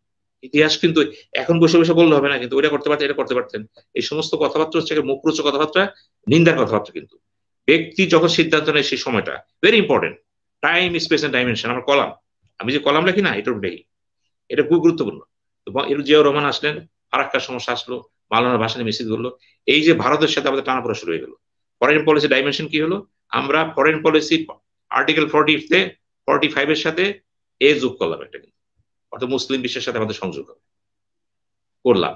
আস্তে আস্তে আমাদের বাজেট বাড়লো, সক্ষমতা বাড়লো, যোগাযোগ বাড়লো, ব্যক্তি বাড়লো। আস্তে আস্তে আস্তে আস্তে আপনি মনে করেন এরশাদ সাহেব আসলেন। এরশাদ সাহেব এসে কি করলেন? উনিও চেষ্টা করলেন কিছু করার, জিয়াউর রহমান মারা গেলেন, মারা যাওয়ার পর এরশাদ আসলেন। এখন এরশাদ কি করলেন আর জিয়াউর রহমান কি করলেন? উনি হাত দিলেন লোকাল গভর্নমেন্টে, গ্রাম সরকার। এরশাদ এসে বললেন উপজেলা। সবাই কিন্তু হাত দিচ্ছেন। এবং সবচেয়ে গুরুত্বপূর্ণ হলো 75-90 পর্যন্ত এই সময়টা যদি ধরেন আপনি বাংলাদেশ ইতিহাসে, যে আমরা এখানে সামরিক শাসনটা ছিল। আর সামরিক শাসন অর্থ হলো এখানে কিন্তু দল প্রথা জন্ম হলো। এই দলে কারা আসে? তারাই আসবে, দল ছুটেরা আসবে, যারা আওয়ামী লীগে ভালো পদ পায়নি তারা আসবে, অত বিচ্ছিন্ন তারা আসবে, আবার যারা আওয়ামী লীগের বিপরীতে যুদ্ধ করেছে মুক্ত তারা আসবে। যে কারণে ওই সময় জিয়াউর রহমান যারা মুক্তির বিরোধী ছিল তাদেরকে সামনে নিয়ে আসলো শাহ আজিজুর রহমান, আসলো মাওলানা মান্নান, অনেকে চলে আসলো। কিন্তু এই যে আব্দুল আলীম, আমাদের দেখার ব্যাপার হচ্ছে ওই সময় তো ভাটটা, ওই সময় তো তারাই আসবে, কারণ তারাই তো চাবে আওয়ামী লীগ আটকাও। চললে 21 বছর। এরশাদ সাহেব আসলেন, এরশাদ সাহেব আসার পরে তারা সমর্থন করলো কে? বাংলার বাণী পত্রিকা বললো তারা সমর্থন করলো বড় বড় করে। আজকে সামরিক শাসনকে সমর্থন করতেছে কে? ওই দলটা যে দলে যুদ্ধ করেছিল, যে গণতন্ত্রের কথা বলেছিল, তিনি বলতে সামরিক শাসন করতেছেন, বললেন ভালো কথা। আবার এর সাথে সাথে নির্বাচনও বললেন। এরশাদ খুবই খারাপ লোক, এরকম খারাপ লোক হয় না। আবার তার সাথে নির্বাচনটা করলেন, তারই আপনি সমর্থন করলেন। আবার কি দাঁড়ালো? 90-তে নির্বাচন হলো। 90-তে কি হলো? খালেদা জিয়া পাশ করে গেল। তো খালেদা তো ক্যান্টনমেন্ট আসেনি। খালেদা জিয়ার যে দল, ওটা তো ক্যান্টনমেন্ট, ওটা জন্ম ক্যান্টনমেন্টে, কিন্তু বিকাশ তো গণতন্ত্র। যখন আপনি আওয়ামী লীগের ফেস করলে পাশ করে গেলেন, এরপর তাকে বলতে পারলেন আপনি ক্যান্টনমেন্টের দল। এখন তো সে জনগণের দল। এই যে দেখেন, ক্যান্টনমেন্টে তো জনগণের দল। আবার 96-এ যখন দেখা গেল, 91-ও দেখা গেল আওয়ামী লীগের সাথে একটা সমঝোতা হয়ে গেল কার? জাতীয় পার্টি। তাহলে স্বৈরাচার, অপদার্থ, অনেক কিছু তাকে দরকার। জাতীয় পার্টি একটা এসেনশিয়াল হয়ে গেল। ওই ক্যান্টনমেন্টে জন্ম নেওয়া দলটা কিনে কখনো খালেদা জিয়া চায়, কখনো শেখ হাসিনা চায়। অদ্ভুত ঘটা। এর সাথে বলা হয় darling child in the politics of Bangladesh. তিনি স্বৈরশাসক, তার খেলছেন। আবার দেখেন কি হলো, 96-এর পরে নির্বাচন হলো, সে নির্বাচন যা করে তাই হলো। এই যে নির্বাচন প্রক্রিয়া, আমি মূল কথা চলে আসলাম। এই সময় পর্যন্ত 2001-এর পরে তাকান, কেন 2001 আসতে হলো? Army back government. কারণ ওই সময়ে নির্বাচন কমিশনের যে অবস্থা ছিল, আজিজের যে অবস্থা, সে আজিজ একেবারে নির্বাচন কমিশনকে একদম নেগেটিভ করে ফেলেছিল। সে 1.5 কোটি ভোটার ভুয়া প্রমাণ হলো। সে ওই ভুয়া ছিল। বাবু ভুয়া বিএনপি সবসময় বলে আজিজ কমিশন বলা হয়, কিন্তু আজিজ কমিশন তো কোনো ভোট পরিচালনা করেনি। আমি একটু জাস্ট আপনাকে পয়েন্টটা দিলাম, প্লিজ। আমি আপনাকে বলছি, আজিজ তো পরিচালনা আগে কথা বলে ফেলেছে। আজিজের সমস্যা ছিল সে মহাভারতকে পরিচালনা দেওয়া শুরু করছে। আমার ধ্যান আমার জ্ঞান, কি করবেন আপনি? আজিজ নির্বাচন করার জন্য সে আজিজকে বলা হয়েছিল যে ভোটার লিস্ট ঠিক করেন, উনি করেনি। কিন্তু ভোটার লিস্ট ঠিক নির্বাচন যাচ্ছে সে, তার বড় অপরাধ ছিল সুপ্রিম কোর্টে যাচ্ছিল সে। কিন্তু ওই তিনি যে কাজগুলি করেছিলেন, তিনি একটা দলীয় পন্থে কাজ করেছেন। কিন্তু এইটাই বলছে, তিনি ভোটার লিস্ট ঠিক করেননি। তো পরে তো প্রমাণ হলো 1.5 কোটি ভোট বেশি ছিল। এইটি তার অপরাধ। কারণ নির্বাচন যদি সুষ্ঠু সাবলীল করতে হয় তাহলে আপনাকে সে যেতে হবে, কিন্তু হলো না। কিন্তু যে জন্য সরকারটি চেঞ্জ হয়ে গেল। আসলো 2001 সালে আসে, আবার সে আর্মি ব্যাক্ট। এই আর্মি ব্যাক্ট সরকার নির্বাচন হলো, ক্ষমতা কে আসলো? বর্তমান সরকার। তিনি কি বলেন? মঈন যখন ক্ষমতা আসতে পারতেছে না, গভর্নমেন্ট পার্টি ফর্ম করতে পারতেছে না, অনেক চেষ্টা করেছিল। কিন্তু ব্রিগেডের বাড়িতে অনেক চেষ্টা করেছিল, অনেক লোক ঘোরাঘুরি শুরু করে দিয়েছে। এই ফেরদৌস আহমেদ কুরাইশিতে শুরু অনেকে গেছে, দল করার চেষ্টা করতেছে। একটা সময় তিনি ফেল করলেন। ফেল করার পরে একটা সময় দেখা গেল প্রতিবেশী দেশ এখানে হাত দিয়ে ফেলেন। ফাইট হচ্ছে কার সাথে? America versus Bharat. Anwar Chowdhury British high commissioner দৌড়দৌড়ি করতেছে, আমরা পত্রিকায় দেখলাম। আমেরিকান অ্যাম্বাসেডর দেখা করতেছে যে ভারতীয় পররাষ্ট্র মন্ত্রণালয়। বাহ, সুন্দর, দেখছেন তো, যে আমেরিকা নিয়ন্ত্রণ করতো এখন সে ভারতের বেশি ধরেছে। এটা দেখার পরে ভারতও ভাবলো অনেক ভুল তো আমি করেছি, আর ভুল করবো না। কারণ আমার যে সম্পর্ক, দেশের রক্তের সম্পর্ক, আমারও তো সোলজার মারা গেছে এখানে, আমি তো আত্মত্যাগ করেছি, আমি কি পেলাম? ওরা ওই থেকে আমেরিকাতে এসে ওই পার্টি এখানে শাসন করবে, আমি কিছুই পাবো না। সেও বাই দিস টাইম কিন্তু র কিন্তু স্ট্রং, বাই দিস গোয়েন্দা বাহিনী র কিন্তু বেশ বড় হয়ে গেছে, চিন্তা বড় হয়ে গেছে। এখন ভারত চিন্তা করলো এই যে 2007 সাল 9 সালের দিকে 8-এর দিকে ভারত কিন্তু জড়াই গেল বাংলাদেশ, অফিসিয়ালি জড়াই গেল দেশে, এবং এক্সিট খুঁজতেছিল মঈন আহমেদ। তখন এই প্রধানমন্ত্রী, তখন শেখ হাসিনা কি বললো, আমরা ক্ষমতায় গেলে আপনাদেরকে জায়েজ করে দেবো। যান, কি জায়েজ করবেন? সামরিক শাসনকে। দেখেন, আমি আবারও বলছি যে সামরিক শাসন নিয়ে খেলতেছে কারা? আওয়ামী লীগ আর বিএনপি খেলতেছে। আসলে তারা পাওয়ার একটু ইন্টারাপ্ট করবো, আপনি যে কথাগুলো বললেন ভারত যেটা চাইছিল সেটার প্রুফটা আমাদের হাতেও আছে। প্রণব মুখার্জি প্রয়াত, ওনার বইয়ে স্পষ্ট বলা আছে কথাগুলো নির্বাচন নিয়ে ভারতের হস্তক্ষেপ। এবং সেই সময় আমরা জানি সুজাতা সিং আসছিল জাতীয় পার্টির সাথে, রিভলভার মাথায় ঠেকিয়েছিল, গল্ফ ক্লাব থেকে হসপিটাল। Please proceed. হ্যাঁ বলুন। এখন আপনাকে দেখার ব্যাপার যে বাংলাদেশের মৌলিক যে ন্যাশনাল পাওয়ার, যেটা রাজনৈতিক ভাবে আমরা কিন্তু ধীরে ধীরে বলয় চেঞ্জ হয়ে যাচ্ছে। কিন্তু আমেরিকার সাথে যতদিন ছিলাম আমরা সম্পর্ক, রাশিয়ার সাথে, ইন্দিরা গান্ধী যতদিন ছিল একজন রাজনীতি ছিল, কিন্তু ইন্দিরা চলে যাওয়ার পরে যে রাজনীতি আসলো, প্রথম তো বলা গেল কংগ্রেস পাওয়ারে থাকবে না, ভালো কথা, মোদি আসতেছে, মোদি আসলে সব ঠিক হয়ে যাবে।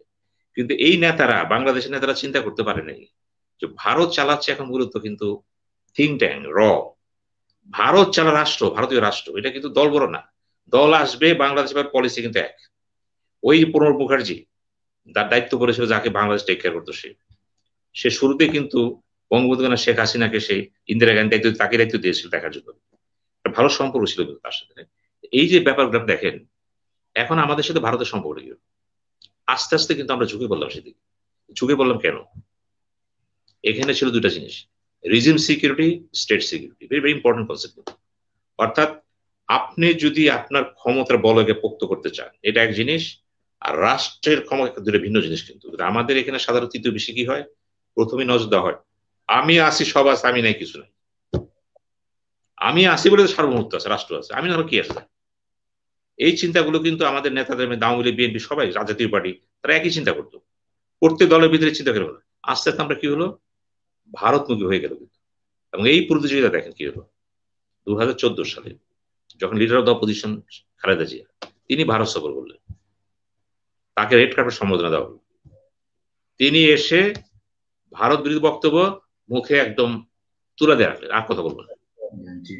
এই যে ভারতের সাথে তার যে আলোচনা, উত্তর ভারতে যে সন্ত্রাসীগুলো আপনার বাংলাদেশে আছে, আপনি এগুলো সমর্থন করবেন, আমাদের সমর্থন করবেন, সব মেনে গেল। কিন্তু উদ্দেশ্য ক্ষমতা, ক্ষমতা।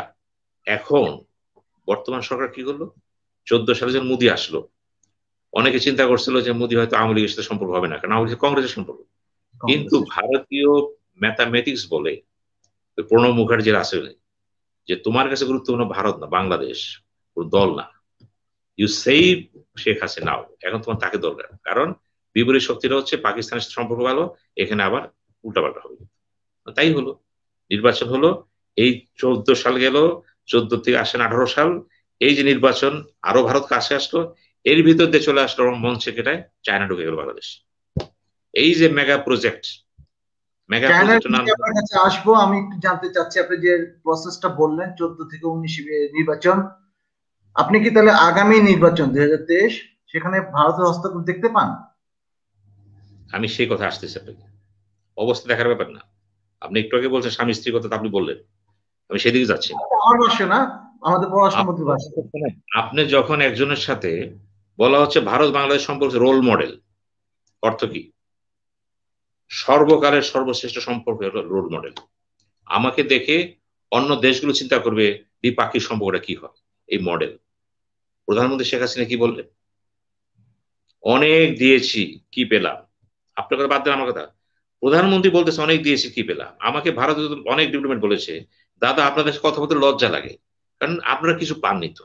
কারণ এই উত্তর ভারতের চিন্তা করেন, একটা ডকুমেন্টারি কথা বলেন, ভারতের ডিফেন্স জার্নালগুলি পড়েন, উত্তর ভারতের ব্যাপারে যে ঘটনা ঘটলো এখানে স্ট্রেট ওয়ে দেখেন সেটা কি হলো। ওখানে যে সন্ত্রাসী গ্রুপগুলো ছিল, সামরিক বাজেট ছিল, বাংলাদেশ যেহেতু ভারতকে সমর্থন করলো উত্তর ভারতের ব্যাপারে, এবং তাদের ওইখানে মোটামুটি সংকট কমে গেল। এই ফোর্স চলে গেল ওয়েস্টার্ন ফ্রন্ট, ইস্টার্ন থেকে, ইস্টার্ন কমান্ডে ছিল কিন্তু তারা। এই যে তার উপকারটা আপনি করেছেন, এবং আপনি চুক্তিতে আপনার যাচ্ছে এখন তো আপনার ট্রানজিট। এই যে দেখেন আরো ঘটনা করেন, 1947 সালে পাকিস্তান স্বাধীন হয়ে গেল, Jawaharlal Nehru first cabinet meeting, উনি বললেন দেশ তো স্বাধীন হয়ে গেল, এখন আমরা উত্তর পূর্ব ভারত কিভাবে যাবো, মাঝে তো ইস্ট পাকিস্তান চলে আসতো, পাকিস্তান অংশ আমরা ব্লক হয়ে না, তরি গড়ি করে শিলিগুড়ি দিয়া রাস্তা করা হলো একটা, ওইখান থেকে কিন্তু বড় বড় ট্যাঙ্ক যাবে না। ভারত শুরুতে কিন্তু নিরাপত্তা নিতে পড়ে গেল ওই 1,01,000 বর্গ মাইল এলাকা, একটা এলাকা 5-6 কোটি লোক সেখানে, মানে 7টা স্টেট, এখন তো 8টা সিকিমকে নিয়ে এই চলে গেল। ভারতের চিন্তা হলো আমার মাঝে একটা দেশ এসে গেছে, এক সময় তো ব্রিটিশ ভারত ছিল, অসুবিধা ছিল, এখন তো আমাকে যেতে হবে সেখানে। তার পলিসি মেকাররা, তার স্ট্র্যাটেজি যারা ছিল, তারা চিন্তা করলো যে কোনো বাংলাদেশকে আমাকে হাত করতে হবে, অর্থাৎ বাংলাদেশকে প্রয়োজন কিন্তু আমাকে উত্তর পূর্ব ভারতের জন্য, আমাকে দরকার নেই ভারতের, কিন্তু ভারত আমাকে দরকার আছে। কিন্তু এই কথা বাংলাদেশ নেতারা যদি বুঝবে, যদি বুঝতে পারবে, চাক্কা ঘুরে যাবে, কিন্তু ঘুরতে হবেই তাকে। এই প্রেক্ষাপট দিয়ে যখন আপনার সামনে গেলেন, নির্বাচন হলো, অনেক ঘটনা ঘটলো দেশে, পূর্তি নির্বাচন কি হলো, গণতন্ত্র আস্তে আস্তে বিধ্বস্ত শুরু হলো। অর্থাৎ যখনই আপনি ক্ষমতা পুক্ত করতে যাবেন, অপোজিশনকে দিতে হবেন না, আপনি কিন্তু তখন অথরিটেরিয়ান হয়ে যাবেন কিন্তু। অর্থাৎ ভারত দেখলো বাংলাদেশে যদি আমরা আজকে কোন একটা দলকে সমর্থন করি এবং তাকে অথরিটেরিয়ান না করলে সেও টিকবে না, কিন্তু মতবাদে চলে গেল। সর্বশেষ ভারত হাইকমিশন যিনি বর্তমানে আসছেন, তিনি আওয়ামী লীগ রক্ষে গেলেন, যে কি বললেন, একমাত্র বন্ধু আমাদের আওয়ামী লীগ। বলতে পারে কোন হাইকমিশনার, উনি তো বললেন, উনি বলে দিলেন কিন্তু। এবং ওই যখন চীনের সাথে কথাবার্তা তিস্তানে হচ্ছে, ওই জয়শঙ্কর ওদের ফরেন সেক্রেটারি আসলেন, এর বাংলা হাইকমিশনার ছিলেন, কথাবার্তা কোভিডের মধ্যে আসলেন, কথাবার্তা বললেন, অনেক কিছু ছিল কিন্তু। এই যে আমাদের সেন্ট মার্টিন দ্বীপে একটা বই বই বন্ধ করার কথা ছিল, কিন্তু এটা সব রেডি ছিল, প্রধানমন্ত্রী গেলেন চায়নাতে, কিন্তু ভারত হতে পারেনি, অন রেকর্ড এটা পারেনি কিন্তু। অর্থাৎ ভারত চিন্তা করলো যেহেতু চীন বাংলাদেশে ঢুকে গেছে, চীন তো আস্তে আস্তে গ্রাস করবে এটাকে, আমার তো একটা প্রতিপক্ষ দাঁড়া গেছে, এবং সে তো টাকা পয়সা দিয়ে একদম সঙ্গে অন ব্যাপার শুরু, এত টাকা দিচ্ছে সে বাংলাদেশে। বাংলাদেশে এমন কোনো প্রজেক্ট নাই যেখানে কম বেশি চীন নাই, এনি মেগা প্রজেক্ট চীন, সে তো আপনি ঘিরে ফেলাইছে। আচ্ছা, ভারতের প্রধান চিন্তা হচ্ছে ইসলামিক মৌলবাদী না, কিন্তু যেটা বলেন এখন তার প্রধান হচ্ছে চীন, অর্থাৎ যার ধর্ম নাই।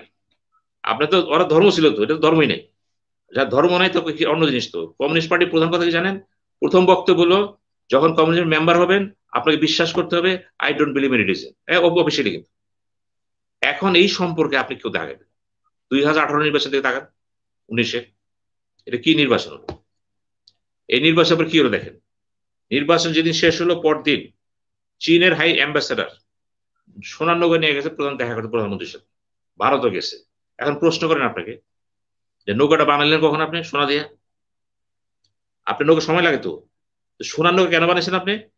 আপনি তো জানতে আসছেন যে নির্বাচন কিভাবে হয়েছে, চীন ব্যাখ্যা দিল কি, এই নির্বাচনের প্রমাণ হলো যে পশ্চিমা বিশ্ব গণতন্ত্র এখানে ফেল করেছে, বাহ দিয়া সে তার সান্ত্বনা দিল।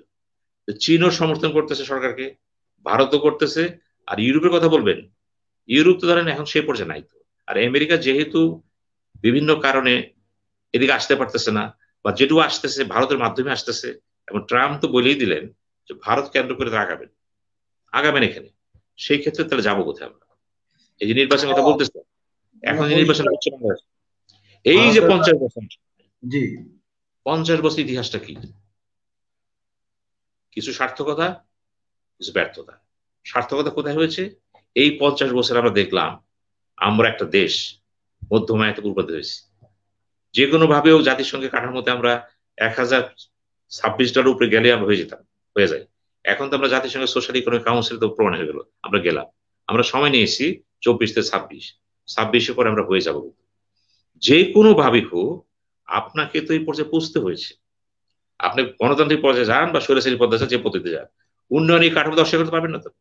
যে কোনো পর্যায়ে কোটা করে আপনার তো ফরেন কারেন্সি রিজার্ভ কত আছে, ফরেক্স রিজার্ভ $46 বিলিয়ন হয়ে গেছে তো। আপনি তো সেই বাংলাদেশ এখন না, আপনি তো এখন সবরেন গ্যারান্টি পেয়ে যাবেন তো। আপনি এখন ওয়ার্ল্ড ব্যাংকের সাথে বাইন্ডিং করবেন, কদিন পরে আপনাকে কিন্তু ওয়ার্ল্ড ব্যাংকের ওই কাঠামোতে ঋণ দেবে না, আপনাকে কিন্তু সবকিছু বেড়ে যাবে কিন্তু, কারণ আপনি তো পড়ে গেছেন। আপনাকে আমি একটু ইন্টারাপ্ট করবো, আপনার কথা থেকে আমি কথাটা নিচ্ছি। আপনি যেটা বললেন যে আমরা 2026 সালে যেটা আসলে ইউএনসিডিপি তে স্বাক্ষরিত হয়ে গেছে, আমরা এলডিসি থেকে মানে স্বল্প উন্নত দেশ থেকে উন্নয়নশীল দেশে যাচ্ছি, ফিক্সড হয়ে গেছে এটা। এবং এটার ব্যাপারে আমি আপনার একটু বলি যে সিপিডি ডক্টর দেবপুরে ভট্টাচার্য, আমি গত দুদিন আগে পত্রিকায় পড়লাম, উনি একটা ভাষ্যতে বলতেছেন যেহেতু স্বল্প উন্নত দেশ থেকে এলডিসি থেকে উন্নয়নশীল দেশে যাবে, তখন আমাদের সম্ভবত 8 থেকে 10% ওনার ভাষ্য অনুযায়ী প্রায় 21,000 কোটি টাকা মানে রপ্তানি খাতে কমে যাবে। এই বিষয়টাকে নিয়ে যদি একটু বলেন, তাহলে বাস্তবতা হচ্ছে যদি এটি হয়, সামনে ভবিষ্যতে কৌশলপত্রটা কি হওয়া উচিত 50 বছর পরে দেশে, প্লিজ। আমি এটা আপনাকে এটার অর্থনৈতিক ক্যালকুলেশন আছে। আপনি যখন ওই প্রথম স্তরে ছিলেন, আপনি কিন্তু লোনের সুবিধা পেতেন। এখন জাপান বাংলাদেশকে বলতেছে তুমি আমার থেকে লোনটা নিবা, তুমি তো গরিব না, তাহলে বড় লোকের লোনে আসো। ওয়ার্ল্ড ব্যাংকের কয়েকটা শাখা প্রশাখা আছে কিন্তু, একটা গরিবের জন্য, একটা হচ্ছে ধনীর জন্য, মধ্যবিত্ত ধনী। আমরা কিন্তু গরিবের সাহায্য পাবো না কিন্তু। আমরা যেহেতু মধ্যমায় দেশে চলে গেছি, কেন গেলাম এই প্রমাণটা এখন হবে না কিন্তু। আপনাকে ওয়েট, দেবপ্রিয় যেটা বলেছে, ওয়েট করেন খালি। আপনি যদি এই 3 বছরের মধ্যে ধরে রাখতে না পারেন, 3টি বছর, এই যে বলছে ভঙ্গুরতা, সাস্টেনেবিলিটি, গণতন্ত্র আসলো কিনা, এগুলি কি 3 বছরের মধ্যে আপনাকে কিন্তু এই ক্রাইটেরিয়া পূরণ করতে হবে কিন্তু। যে না পারেন আবার পড়ে যাবেন। পৃথিবীর অনেক দেশ তো পড়ে গেছে।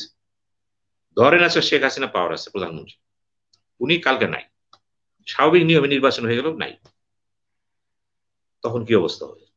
উনি তো নানান কানেকশন রেখে এটা কাজটা করছে।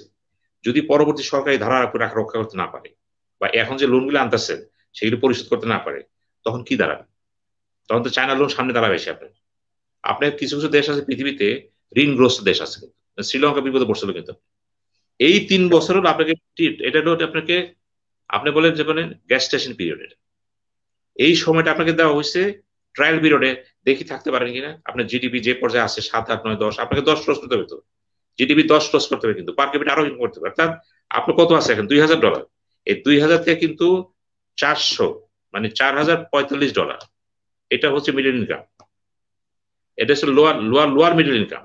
আবার যদি আরো বেশি চান, ওই পর্যায় থেকে 1200 পর্যন্ত হচ্ছে ওই হায়ার মিডল ইনকাম, তারপর এটা হচ্ছে হাই ইনকাম। এই যে গতিগুলো আপনার আছে, আপনার জনসংখ্যা বেড়ে যাবে তো, আনএমপ্লয়মেন্ট বেড়ে যাবে, আপনার রিজার্ভ কমে যেতে পারে। আপনার এই যে শর্তগুলো, জলোচ্ছ্বাস হতে পারে, আপনার ঝড় হতে পারে, তুফান হতে পারে, রাজনৈতিক কেওয়াসের মধ্যে উৎপাদন বন্ধ হয়ে যেতে পারে, অনেক কিছু ঘটবে কিন্তু এখানে। এইগুলি ঘটার পর আপনি বিদ্যুতের ঘাটতি আবার কেটে হতে পারে কিন্তু, আমি জানি না কি হবে।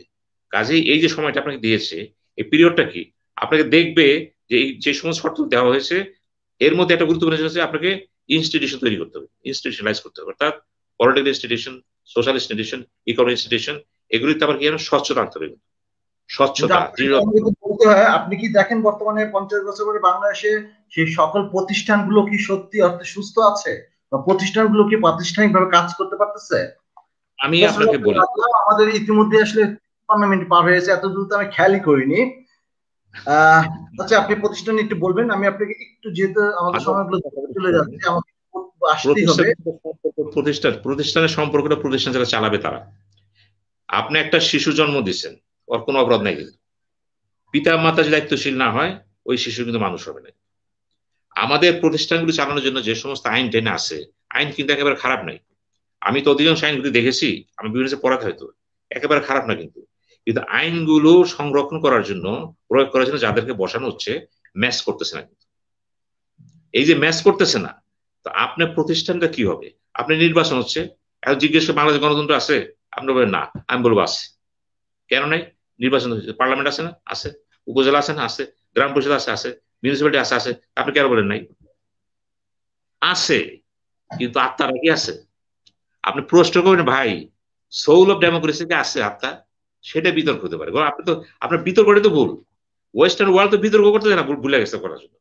ওরা প্রশ্ন করবে there is democracy in Bangladesh, but the question is the process, the very process is wrong. ওখানে জনমত বেরিয়ে আসবে না। আজকে বিএনপি কেন বলতে বাধ্য হল আমরা নির্বাচনে যাব? দলগুলোর মধ্যে গণতন্ত্র আছে কিনা বা গণতান্ত্রিক গণতন্ত্র আছে কিনা, যে প্রত্যেকটা দলে গণতন্ত্র আছে কিনা, কিনা সেটা তো জাতীয় পার্টি গণতন্ত্র আছে, জাতীয় পার্টি, বিএনপি, আওয়ামী লীগ, বাম ডান যা আছে প্রত্যেকটা গঠনতন্ত্র কিন্তু কাগজ কলমে যাই লেখা থাকে। এগুলি তো কাগজ কলমে লেখছে স্বৈরাচার। যেগুলি স্বৈরাচার নাই, ছোট ছোট দল, যেমন ধরেন আসম আব্দুর রবের দল, ইনুর দল, আছে অনেক দল আছে। এরা যখন মিটিং করে না, সবারই মনে করে পাগল আর ছাগল। ছোট দল, ছোট দল, তাহলে বড় দল কি মনে করবে? এরশাদ সাহেব কি মনে করতো? গঠনতন্ত্র আছে, আমি বিএনপি আমি যাই বলি, সেখানেও তো গঠনতন্ত্র আছে। তো গঠনতন্ত্রের কথাগুলো কি বই থাকবে না বাস্তবে থাকবে? চর্চা করতে হবে না? চর্চা করার জন্য যে মন মানুষের দরকার, সেই নেতা তৈরি করছেন ডক্টর সিনহা। আমি বলি, আমাকে 5টা নাম বলেন বাংলাদেশে। না, আমি সেটাই বলতে হবে না, যারা বলবে না, যারা আমি বলতে পারবো না, নাম বলে বলবেন আই এম ডেমোক্রেট, বলে ওই 5টা লোক আছে একদম রিয়েল ডেমোক্রেট, দেখান তো 5টা লোক আমাকে। না, আমি সেটা আপনি বলবেন। আমার কেন পারবেন না? পারবেন না কেন? বড় বড় নেতা যারা গণতন্ত্রের কথা বলে, তারা তো একটা দলের আন্ডার আছে, তো তাহলে দলের ভিতরে তার কথা বলার সুযোগ নেই। আপনি বলতেছেন না, আপনি একটু বলবেন যে গঠনতন্ত্র যে লিখিত আছে সেখানেও তো গণতান্ত্রিক না, কারণ কতবার একটা কয় ট্রাম্প তারা প্রধান থাকতে পারবে বা দলীয় প্রধান থাকতে পারে উল্লেখ নাই, সারা জীবনে থাকতে পারবে। আমি সেটা যাচ্ছি না, কারণ এটা নিয়ে আলোচনা করতে গেলে আমরা এখন রিয়েলি সময় ঘনে আসতেছে। আপনার কাছে আমি একটু জানতে হবে, 50 বছর যেহেতু সাম্প্রতিক যে কালের ঘটনা, 50 বছরের বাংলাদেশের আইনের শাসন ব্যবস্থা, প্রশ্নটা আমাকে তুলতেই হবে। সাম্প্রতিক দুদিন পূর্বেই লেখক মুস্তাক কারাগারে, ওনাকে জামিন দেওয়া হয়নি, যদি বলি হত্যা করা হয়েছে বা হত্যা হয়েছে। আজকেই কিশোর আপনার কার্টুনিস্ট 6 মাসের জন্য জামিন পেয়েছে। সবগুলো হলো 57 অ্যাক্ট, ডিজিটাল অ্যাক্ট। আমি যে প্রশ্ন আপনাকে জানতে চাচ্ছি, ডিজিটাল অ্যাক্ট আমি একটু ভালো করে দেখছি, এটার মধ্যে যদি আমি ভুল না করি সম্ভবত 67টার মতো ধারা আছে, তার মধ্যে 13টা আইনগত এবং বাকি সবগুলো শাস্তিমূলক। কি কি শাস্তি হবে সেই বিষয়গুলো এই ডিজিটাল অ্যাক্টে মোস্তাক তাদেরকে ধরে নিয়ে গেছে এবং মৃত্যু হলো। আজকেই জামিন পেল কিশোর, অথচ বাংলাদেশে আনাচে কানাচে সর্বত্রই ওয়াজ মাহফিল গুলোতে যেভাবে ডিজিটাল অ্যাক্ট মানে অ্যাক্টের যে পড়ে কিনা, তারা যেভাবে হুমকি ধামকি দিচ্ছে, তাদের আজ পর্যন্ত কোথাও কোনো অ্যাকশন নেওয়া হয়নি, গ্রহণ করা হয়নি। তাহলে ডিজিটাল অ্যাক্টটা কি আপনি কি এটা কি মানে এটা কি বাতিল হওয়া উচিত, না এটা সংস্করণ করা দরকার, যেহেতু ডিজিটাল বাংলাদেশ? আপনি কি বলবেন প্লিজ? আপনি একটা কঠিন জায়গায় হাত দিয়েছেন। তো সাধারণত এই দেশে আইন করা হয় কিন্তু আমার থ্রেডটাকে তার রক্ষা করে, কিন্তু আমার থ্রেডটাকে, আমার পাওয়ারের থ্রেডটাকে, এই চেয়ারটা কে চায়? এই চেয়ারটা চায় রাজনৈতিক দলগুলো, তাদের সমর্থ সাংবাদিকরা চায়, বুদ্ধিজীবীরা চায়। ওখানে কিন্তু ওই মাওলানা মৌলবীদের কথা আসে না। কিন্তু ঘটনাক্রমে দেখা যাচ্ছে যে বাংলাদেশে প্রতি বছর শীতের সময়, শীতের মৌসুমে যতগুলো ওয়াজ হয়, রাজনৈতিক দল 5 বছর সেটা করতে পারে না। এই ওয়াজের দেখেন যারা মানুষ চুপচাপ বসে থাকে, কি বলে চাদর মুড়াতে বসে থাকে এবং কাঁদে। ওই ওয়াজের মধ্যে যা কিছু বলা হচ্ছে, এই ওয়াজের কিন্তু অনেকগুলো বক্তব্য আছে যেটা ইসলামের সাথে মিলে নেই। এবং এখানে যে র্যান্ডম কথাবার্তা বলা হচ্ছে, কারণ ওই মাওলানা মৌলবীরা যারা কথা বলতেছে অধিকাংশই হচ্ছে বর্তমান জগৎ সম্পর্কে, সায়েন্স টেকনোলজি সম্পর্কে তারা জানে না, তারা সমাজ সম্পর্কে বোঝে না। তারা যে ব্যাখ্যাগুলি দিচ্ছে সেই ব্যাখ্যাগুলি মন করা ব্যাখ্যা। এই ব্যাখ্যার কথা আছে কিন্তু এখানে, যে কারণে আজকে যদি এখানে হাত দিতে চান আপনি, গ্রাম বাংলায় যখন গান বাজনা হয় থানার পারমিশন লাগে, ওয়াজে লাগবে আপনার জিজ্ঞেস করবে তারা। ওই যে যার কাছে পারমিশন চাইবেন সেও তো চুপচাপে ওয়াজ শুনে যায়, সেও ওয়াজ শুনে। এই যে সাম্প্রতিক কাজ ঘটনা ঢাকাতে ঘটলো, হেফাজত দেখলাম মিটিং এ মোনাজাত ধরছে, মোনাজাত পুলিশ দিচ্ছে পাহারা, পুলিশ মোনাজাত করতেছে। এখন পুলিশ যদি মোনাজাতে যায়, দায়িত্ব পালন করবো কেটায়? দেখেন মানুষের ধর্মীয় অনুভূতি সাংঘাতিক ব্যাপার। এখন ডিজিটাল অ্যাক্ট যদি নিয়ে যেতে চান, গভর্নমেন্ট নিবে না, এটা কোনো গভর্নমেন্টই নেবে না, কারণ খুব সেন্সিটিভ জায়গা। কিন্তু কিন্তু আমার প্রশ্ন, ডক্টর সিনহা দেখুন, আমি আপনাকে শত শত, আপনি ইউটিউবে গেলে শত শত প্রমাণ পাবেন, প্রতিনিয়ত এমন শব্দ দিয়ে হুমকি দামকি দেওয়া হচ্ছে। কাদিয়ানিদের কথা বাদ দিয়ে, ওরা তো বলে সেটা। গত পরশুদিন আমি দেখলাম ডক্টর কামালকে যেভাবে, মানে ডক্টর কামাল, তারপরে আপনার এই সিরাজুল আলম খান এনাদেরকে যেভাবে বললেন এবং সরকারকে যেভাবে হুমকি দিলেন, ইভেন আমি আপনাকে একটা প্রমাণ দিতে পারবো, সেটা হলো যে যারা ব্লগারদের হত্যা করছে তাদেরকে মুজাহিদ বলে তাদেরকে ফাঁসি দিলে এই দেশে রক্তের বন্যা বয়ে যাবে, এই ধরনের শব্দগুলো, এগুলো তো ডিজিটাল অ্যাক্টে পড়ে। অথচ কিশোররা আজকে মুক্তি পেলেন 6 মাস পরে, 6 মাসের জন্য জামিন পেয়েছেন। আপনার লেখক মুস্তাক, আমি তার সম্পূর্ণ ঘেটে দিচ্ছি, সে কিছুই করে নাই, কিশোরে কিছু কার্টুন সে শেয়ার করছে এবং ডিজিটাল অ্যাক্টে সে মৃত, এখন সে মৃত, এটি সত্য। আপনি এটা কিভাবে দেখতেছেন? তাহলে কি হবে এই একটা, বুঝলাম না, এটা কি এক পেশে? না, এখানে আপনি একটা জিনিস, একটা মিসআন্ডারস্ট্যান্ডিং দেখেন, ধর্ম নিয়ে কথা বলা যাবে না। আমি ধর্ম নিয়ে কথা বলিনি, যে হুমকি সরকারকে দিচ্ছে ব্লগারদের ব্যাপারে বলি। আমি নাম ধরে বলতে পারি, এই ব্লগারদের অধিকাংশই কিন্তু ধর্ম নিয়ে, কিন্তু তারা ধর্ম বোঝে না, অজ্ঞ নিরক্ষর এরা ছিল, ধর্ম বোঝেন এরা। প্রধানমন্ত্রী নিজেও বলেছে ধর্ম নিয়ে কথা বলে না, ধর্ম বোঝেন না। আপনি যেটা বোঝেন না, যে বইটা আপনি পড়েন নাই, আমি যদি আহমদ শরীফ বই না পড়ি, আমি তার সমালোচনা করতে পারবো? পারবো না। আমি ডিজিটাল না পারবো। কিন্তু আমাদের এখানে একটা গ্রুপ আছে যারা ধর্ম নিয়ে কথা বলতে পছন্দ করে, অ্যাটাক করতে পছন্দ করে, এবং প্রকান্তে তারা জিরো। ওই লোকগুলো কিন্তু ব্লাসফেমি এক বাংলাদেশে নাই, কিন্তু আমাদের ক্রিমিনাল লতে কিন্তু আছে। কথা বলা যাবে, অনুভূতিতে আঘাত দেওয়া যাবে না। হিন্দু মুসলিম বৌদ্ধ খ্রিস্ট সম্প্রীতি এখানে আছে, কিন্তু যাবে না। এখন ডিজিটাল লর ব্যাপারে প্রধান কথা হচ্ছে, এই আইনটা তো করছেন আপনি, আইনটা প্রয়োগ করতেছে কি? এই যে ধারাগুলি বললেন, যে কয়েকটা ধারা, এটা প্রয়োগ করে যে অফিসার প্রয়োগ করতেছে, সে কি জানে যে যে অন্যায় হয়েছে পরে কিনা? সে তো সমানে লিখে যাচ্ছে, কারণ তার তো সেই ধরনের উচ্চতা নাই, গভীরতা নাই। সমানে লিখতে এই ধারাই ধারে গত, আপনি থানায় যান, সমানে ওই ড্রাফট, কিছু লোক থাকে তারা আইন তৈরি, ওই আইন দেখে লেখে রাখতে থাকে। এখন অনেক থানা করতেছে, এটা করতেছে। আমি আপনাকে কেন বললাম এটা? আমি সারদা পুলিশ এখানে পড়াই, বুঝছেন? আমার তো হাজার হাজার ছাত্র, আমি তাদেরকে জিজ্ঞেস করি, আইন সম্পর্কে জিজ্ঞেস করি, যে আমার তো সব আইনগুলো মুখস্থ করা, বুঝছেন? আমি জিজ্ঞেস করি, আমি দেখি যে আমি তাদের বলি এই ব্যাপার এই ব্যাপার, তো একটা কেস আপনার সামনে আসলো, আপনি যদি আইনটা না বোঝেন, এটা কি কি কোন ধারায় দিবেন, লোকটা বিপদে পড়ে যাবে। এই যে ধারা নির্ধারণ করা, এইটার জন্য যে ধরনের অফিসার দরকার, সেটা তো নাই আপনার। তারপরে আসেন, অফিসার আছে, এখন দুর্নীতি ঢুকে গেছে, কি করবেন? আপনি তো আগেই বলতেছি, আপনি মানুষ তৈরি করেন সবার আগে। বাংলাদেশ এই 50 বছরের প্রাপ্তির সবচেয়ে বড় ব্যর্থতা হচ্ছে আমরা মানুষ তৈরি করতে পারিনি। এই 50 বছরের বড় ব্যর্থতা হচ্ছে আমরা আদর্শ বইটাকে ভুলে গেছি। এই 50 বছর বড় ব্যর্থতা হচ্ছে আমরা জানি না বাপের আদর কারে বলে, দাদার আদর কারে বলে, বাপকে শ্রদ্ধা করতে, মাকে শ্রদ্ধা করতে, খালাকে শ্রদ্ধা করতে, সব ভুলে গেছি। এই 50 বছর আমরা শিখেছি দলের নেতাই সব, বাপ কিছু না, মা কিছু না, বাপ কিছু না। কিন্তু তাই কি তাই? এই 50 বছর আমরা শিখেছি শিক্ষাঙ্গনে যা রংবাজি করা যায়। এই 50 শিখেছি আমরা যে আমি একটু যুবক হয়ে গেছি, দল থাকলে আমার কিছু লাগে না। এই 50 বছর আমরা শিখেছি কিভাবে টিচিং করতে হয়, কিভাবে দর্শন করতে হয়, আমরা জানি না, আপনি করতে পারিনি তো। আজকে সন্তান বাপকে মানতেছে না, কেন মানতেছে না? এই জন্যই মানতেছে না, সন্তান যখন দেখতেছে আমার ফাদার বেতন পায় 30,000 টাকা, বাড়ি ভাড়াতে 60,000 টাকা, ওই স্ত্রী প্রশ্ন করে না টাকা কোথায় পেলা। মূল্যবোধের অবক্ষয় দেখেন না কেন?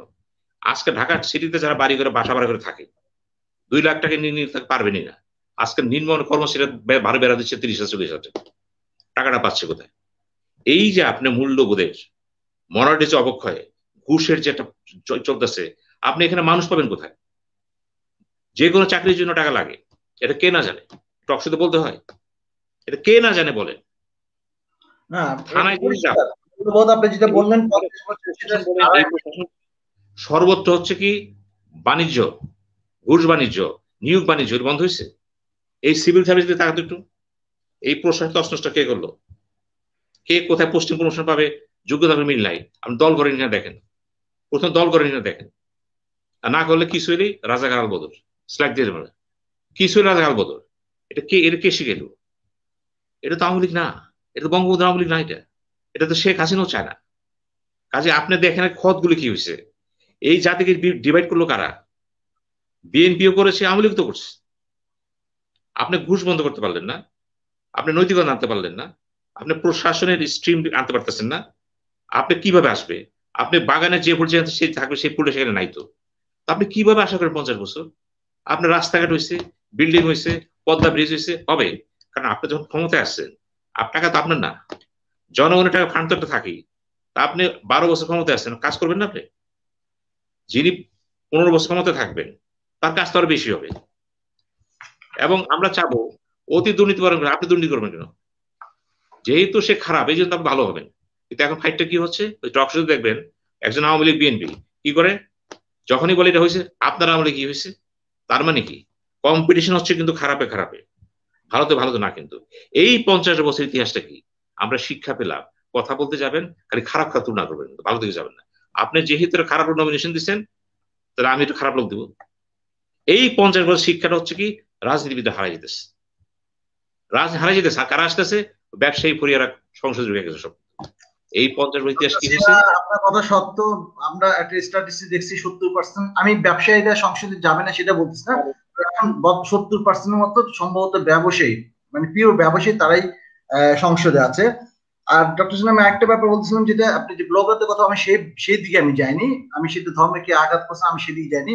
আমার 57 অ্যাক্ট নিয়ে যেটা আমার বলার ছিল, তারা বলছে যারা হত্যা করছে তারা ইসলামের মুজাহিদ, তাদেরকে ফাঁসি দেওয়া যাবে না বা কোনো প্রকার কিছু করা যাবে না, এবং সরকারকে হুমকি ধামকি দিচ্ছে। আমি সেখানে বলতেছিলাম 57 অ্যাক্টটা সব ক্ষেত্রে নাকি এক পেশে ভাবে আপনার প্রয়োগ করা হয়েছে। আমরা এদিকে যাবো না, আমাদের আসলে 1 ঘন্টা উপরে সময় পার হয়ে গেছে। আপনার কাছে আমার আসলে বাংলাদেশের সত্যিকার অর্থে বলতে গেলে তরুণ সমাজ, বাংলাদেশের শিক্ষা, এই বিষয়ে মিয়ানমার, রোহিঙ্গা, এগুলো নিয়ে কিছুই কথা বলতে পারলাম না। 1 ঘন্টা এটা সম্ভব না, বুঝতে পারছি। আগামীতে অবশ্যই আপনাকে আমার অতিথি নিয়ে উপরে নিয়ে আসতে হবে। তবে আপনাকে আমি ছোট্ট করে একটা বিষয় জানতে চাই, অল্প সময় যদি উত্তর দেন। আপনার কথার থেকে আমি নিচ্ছি, আপনি বলছেন যে বঙ্গবন্ধুর নামে একজন জেনারেল, একজন মেজর, তিনি স্বাধীনতা ঘোষণা দিয়েছিলেন বঙ্গবন্ধু নামে। Very correct. জামুকা আপনি জানেন, জাতীয় মুক্তিযুদ্ধ সংসদ তার বীর প্রতীকটাকে বাতিল করার জন্য সুপারিশ করেছে। সংক্ষিপ্তে যদি আপনি বলেন, সংক্ষেপে আমাদের দর্শকের জন্য আপনার মতামত, অল্প সময় প্লিজ। আমি মনে করি এটা হবে না, এটা প্রধানমন্ত্রীর শেষ পর্যায়ে এটা নেগেট করে দিবেন। আপনি খেয়াল করেন, এটা কি একটা রাজনৈতিক চাল বা এটা রাজনৈতিক খেলা? একটা খেলা যারা খেলতেছে, এটা একটা খেলা আছে কিন্তু। এবং যারা নামছে খেলতে, আপনি তাদেরকে দেখেন, তাদের চারিত্রিক বৈশিষ্ট্যের মধ্যে দেখেন তারা কে কি। এই যে দেখেন, আমি জিয়াকে চিনি না, কোন দল আমি চিনি না, কিন্তু আমি বলেছি একজন মেজর ওই সময় বলেছে অন বিহাফ অফ বঙ্গবন্ধু, ওই সময় কিন্তু এই পর্যন্ত এটা নিয়ে কেউ প্রশ্ন করেনি। কিন্তু আজকে যদি আপনি আইসা 50 বছর পরে বলেন যে ওনার খেতাবটা আমি নিয়ে যাব, করে নেই, আপনি করতে পারেন। ইতিহাস নির্মম, ইতিহাস কিন্তু নির্মম। বঙ্গবন্ধু নিজ হাতে দেওয়া খেতাব ফিরিয়ে নেওয়া কি বঙ্গবন্ধুকে সম্মান করা হবে? বঙ্গবন্ধুর অনেক কাজই তো অনেকে মানতেছে না। যখন স্বার্থে যায় বঙ্গবন্ধু করছে, তো বঙ্গবন্ধু যে মেডেলটা পরাই দিছে, যে হাতটা পরাই দিছে, যে মেডেলটা পরাই দিছে, অপমান করা হবে কিনা? এই রাষ্ট্রে কে আছে জাতির বিদেশের হাত দিবে? হাত তো দিচ্ছে। তাইলে আমরা কোথায় যাচ্ছি? আজকে শফিউল্লাহ রাজাকার, কাদের সিদ্দিকী রাজাকার, কাদের সিদ্দিকী রাজাকার, শফিউল্লাহ রাজাকার। এই যে দেখেন, অধপতন যখন হয় না, এইভাবেই হয়। কিন্তু আজকে সেই বঙ্গবন্ধুর আওয়ামী লীগ, শেখ হাসিনা আওয়ামী লীগ কিছু কিছু বিভ্রান্ত লোকের জন্য, কি সুবিধাবাদী লোকের জন্য এই পর্যায়ে গেছে। কিন্তু আজকে আন্দোলন করতে, বিএনপিকে আন্দোলন করতে হবে কেন? বিএনপিকে আমি বলবো কোন আন্দোলন করেন না আপনি, লেট দেম ডু ইট। ইতিহাস তো মুছা যাবে না, এটা তো ধরেন সমালোচনা বলে, আপনারা কেন মুছতে যাচ্ছেন? ডক্টর সিনহা, আপনার বাক্য একেবারে পরিষ্কার, কিন্তু আমাকে আমার হাতে 2 মিনিট সময় আছে, আমি একটু জানতেই হবে, যেহেতু আপনি বিএনপি শব্দটা নিয়ে আসলেন আবার। আজকে পত্রিকা দেখলাম খালেদা জিয়া 6 মাসের এই বাড়ানোর জন্য, মেয়াদ বাড়ানোর জন্য আপিল করা হবে, অথবা বিদেশে চিকিৎসার জন্য। বাংলাদেশে মানে বর্তমানে জেলে নেই খালেদা জিয়া, কিন্তু গৃহবন্দী বলা যায় কিনা? বাংলাদেশের মতো রাষ্ট্রে খালেদা জিয়ার কোনো কার্যক্রম নেই, এটা কি মানে কোনো সিমটম বলে কিনা গণতন্ত্র দেশে নাই? না না, আমি এটা বলবো না। উনি যেহেতু সরকার সাথে মেনে নিয়েছে এবং বন্ড দেশে বেরিয়েছে, এবং তার ভাইয়ের এই নেগোসিয়েশন তো সে করে, নেগোসিয়েশন কিন্তু বিএনপি করে নাই, নেগোসিয়েশন তার ভাই করছে। ব্যাপারটা সম্পূর্ণ পারিবারিক। উনি যেহেতু পারিবারিক ব্যবস্থাপনায় গিয়েছে, দল করেন এটা, আমি দল এখানে এক করবো না। কিন্তু এখন যে কন্ডিশনে গেছে, আমরা জানি না কি কন্ডিশনে লেখা আছে, এবং সেটা ফুলফিল হবে। এখন তার জীবনটাই বড়। কিন্তু খালেদা জিয়ার সামনে জীবন ছাড়া কিছু নাই, কিন্তু সেই জিনিস না বাঁচে আপনি কি করবেন? আর বিনা কারণে বিনা প্রশ্নে তো জানলে লাভ নেই তো। শোনেন, শহীদ হতে গেল কিন্তু এটা শহীদের পটভূমি লাগে, কিন্তু গেলে যুদ্ধ করে আগে বললেন শহীদ হবে না তো। কাজে পটভূমিবিহীন অবস্থায় ভূমিকা তার ঠিক না। এখন বেগম খালেদা জিয়া অসুস্থ আছেন, চিকিৎসা করছেন, প্রয়োজনে বাইরে যেতে পারেন, মানবিক সাইড এখানে আছে, হয়তো সে মানুষ চিন্তা করতে গেলে হয়তো বাইরেও তিনি যেতে পারে। আপনার ভাষ্য ডক্টর সিনহা। আর 1 মিনিট একটা প্রশ্ন আমার প্লিজ। আমাদের মাননীয় প্রধানমন্ত্রী বা বেগম খালেদা জিয়া 70 বয়স হয়ে গেছেন, মাননীয় প্রধানমন্ত্রী অনেক বয়স হয়ে গেছেন। আমি একবার ব্যক্তিগতভাবে কোথায় প্রশ্ন রাখছিলাম, যদি আজকে শেখ হাসিনা মাননীয় প্রধানমন্ত্রী যদি আজকে ক্ষমতা হস্তান্তর করে দেন, বেগম জিয়া এখন অসুস্থ, নেক্সট কে বাংলাদেশের প্রধানমন্ত্রী? আপনি কি কাউকে দেখেন? যদি আপনি গণতান্ত্রিক প্রক্রিয়ার কথা মানেন, গণতন্ত্র প্রথম কথা হলো একটি দল তার নেতা কিভাবে নির্বাচিত করবে তার ব্যাপার, কিন্তু দল যদি মনে করে ইনি আমার নেতা, আমার বলার কিছু নাই, আমি তো ভোটার, আমি ভোট দেবো না, আমার রাইট হচ্ছে নট, আমি ভোট দিলাম না। দল যদি মনে করে সে দলীয় নেতা, সে নেতা, সে যেই হোক, আমি তাকে যাই বলি না কেন, তার দল তো তাকে মনে করতেছে নেতা, তা আপনি কি করবেন? কাজেই যদি সুষ্ঠু নির্বাচনটা হয়, এখন খালেদা জিয়ারও তার বয়স হয়েছে, শেখ হাসিনারও বয়স হয়েছে, ধরেন আর 3-4 বছর তারা অ্যাক্টিভ থাকবে, প্রাকৃতিক নিয়ম অনুযায়ী বলছি। এরপরে তিনি হয়তো বলবেন আমি টায়ার্ড হিসেবে পারবো না, আমি চলে যাই। কে আসবে? আওয়ামী লীগে কি উত্তরাধিকার আছে? আপনি দেখেন কিনা? আমি দেখতেছি তো, হয় সেটা জয় হবে না পুতুল হবে, দেখবো না কেন? আর বিএনপি তারেক হবে, তারেকের বউ হবে, তার ওয়াইফ হবে, বা তার মেয়ে হবে প্রয়োজনে। কারণ পাকিস্তানে যখন 18 বছর বয়সে বিলওয়ালকে ম্যানেজার বুট্টু উইল করে দিয়ে গেল দলের নেতা গুলা, আমার কাছে উদাহরণ আছে। তার মানে আমরা বলতে পারি গণতন্ত্র, ওকে আপনি যেটা বললেন, আওয়ামী লীগ তার নেতা নির্বাচিত করবে তার ওয়েতে, সে জারি করুক, এবং সে কিন্তু ওই দুজনের বাইরে যাবে না, বিএনপিও যাবে না, কারণ দলের নেতারা মানবে না। কেন মানবে না? সবাই চাবে ঐক্যের প্রতীকটা কে, ইমেজ কে ক্যারি করতেছে। ওই যে জিয়াউর রহমানের ওয়াইফ, তার ছেলে, তার নাতি, উনি আছে, ওইটা কিন্তু সিমটম। আজকে ভারতের কংগ্রেসে থাকেন না কেন? রাহুল গান্ধীর ব্যর্থতা দেখা দিচ্ছে, সোনিয়াকে আনা হলো, সেই দিন যদি সোনিয়াকে আনা হইতো শুরুতে, আজকে ভারতের কংগ্রেস চেহারা ঘুরে যেত। কারণ সোনিয়া মানে ইন্দিরা গান্ধী, দেখতে ইন্দিরা গান্ধীর মতো ছিল, হলো না, কিন্তু বিলম্ব করে ফেলেছে। কিন্তু তার মানে পরিবারতান্ত্রিক রাজনীতি বাংলাদেশে যেটা বলি, আসলে এটা সম্পূর্ণটাই পরিবারতান্ত্রিক, দল থেকে ওইটা না। আমি একটা কথা বলি শোনেন, এগুলো হচ্ছে সব মুখরোচক কথাবার্তা, পরিবারতন্ত্র। আমি আবারও বলতেছি, আপনি একটা ক্লাব গঠন করেন তো, নিজে সমিতি করেন তো, আপনার কি মন চাবেন আপনার ছোট ভাই থাকে সেখানে? এগুলি কিন্তু বাইরে থেকে বলে পরিবারতন্ত্র, কিসের পরিবারতন্ত্র? পৃথিবীর দলই চলছে এভাবে, এটা তো আমেরিকা না তো। আজকে ট্রাম্পের মেয়ে যদি চলে আসে রিপাবলিকের পার্টিতে, পরিবারতন্ত্র নাকি? আসবে, দেখবেন ওরাও ছেলে হবে। তাই রাজতন্ত্র যেখানে আসে পরিবার নেই। ইংল্যান্ডে তো পরিবারতন্ত্র চলতেছে, ওয়েস্ট ইউরোপ রাজতন্ত্র পরিবার। আপনি যে দেশে থাকেন আশেপাশে কি রাজা, সে রাজা হইতেছে, পরিবারতন্ত্র নাই। আমাদের দেশে হচ্ছে জানেন, ওই যে গরিবের বউ সবারই ভাবি, বিপদ রয়েছে এখানে। আজকে কোন বলে এরশাদ মারা গেল, শোনেন, এরশাদ সাহেব মারা গেছে, তার ওয়াইফ, তার ভাই আসলো, এবং তার ছেলে আবার নমিনেশন পেল ওই সিটে। রাজনীতি করতো না। ওই সুরঞ্জিত সেন মারা গেল, বউ চলে আসে, রাজ্জাক ভাই মারা গেলে ছেলে চলে আসে। পরিবারতন্ত্র হবে তো? এটা বাদ দিতে পারবেন না। কিন্তু এগুলো আমরা এই জন্যই সমালোচনা করি, আমরা কিন্তু রাজনৈতিক দলের ট্রেন্ড গুলি বুঝি না। কিন্তু এই ট্রেন্ড গুলো কিন্তু আপনার আমাকে জিজ্ঞেস করে আসবে না। কিন্তু আজকে আওয়ামী লীগের নেতা যদি বানায় দেওয়া হয়, মনে করেন হাসির কাছে না নাই, আপনি কারে বানাবেন? দলের ভেতরে 5টা গ্রুপিং হয়ে যাবে। আজকে তার মেয়ে ছেলে আসছে, গ্রুপ চুপচাপ। আগে তো দল, তারপর তো নির্বাচন, দলীয় নেতা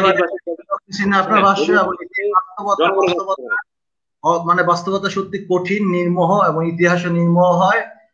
ডক্টর সিনহা, আসলে সত্যিকার অর্থে বলতে কি, এত দ্রুত সময়গুলো পার হয়ে গেলো, আমার হাতে এখন প্রায় 6টা কাগজ আছে, আমি যেখান থেকে একটা প্রশ্ন নিতে পারিনি। আপনাকে আমাদের এই অনুষ্ঠানে আবার অতিথিকে আমাকে আনতেই হবে, কারণ আপনার কাছে অনেক জানা আছে, অনেক সত্য আপনি স্পষ্ট করে আমাদের আমাকে 3 ঘন্টার জন্য বসেন, 3 hours time, I will give you time. আমরা চেষ্টা করবো একসময় হয়তো বা যে উই ট্রাই ইট হার্ড।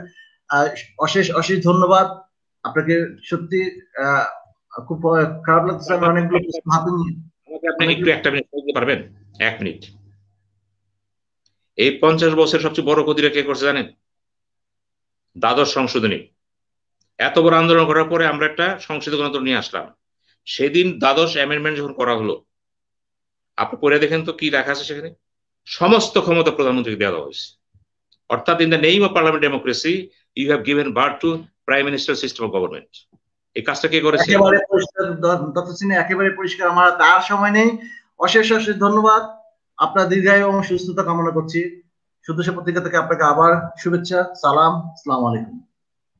লিংকটা পাওয়া যাবে, লিংকটা পাওয়া যাবে। Sure sure. Thank you very much. ভালো লাগলো আপনার সাথে কথা বলে, এবং আমার যারা অনুষ্ঠান দেখলেন তাদের সবাইকে ধন্যবাদ।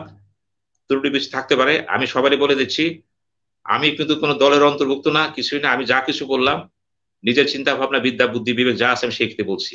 সেখানে কে রাগ করবেন, কে বিরাগ করবেন, আমি বলবো আমি সবার শ্রদ্ধাশীল। আমি শুধু এইটুকু বুঝি, I am a part of the nation. I am a citizen. I have a right to speak, and I will continue. বন্ধুগণ, ডক্টর সিনহা তার শেষ ভাষ্যতে স্পষ্ট করে দিয়েছেন, আমার আর কিছু বলা থাকবে না। আমি সময় আসলে 1 মিনিট ওভারলোড হয়ে গেছে। অশেষ অশেষ ধন্যবাদ আপনাদের সবার জন্য। পত্রিকা পক্ষে আবার সালাম যাচ্ছি। খোদা হাফেজ। আল্লাহ হাফেজ।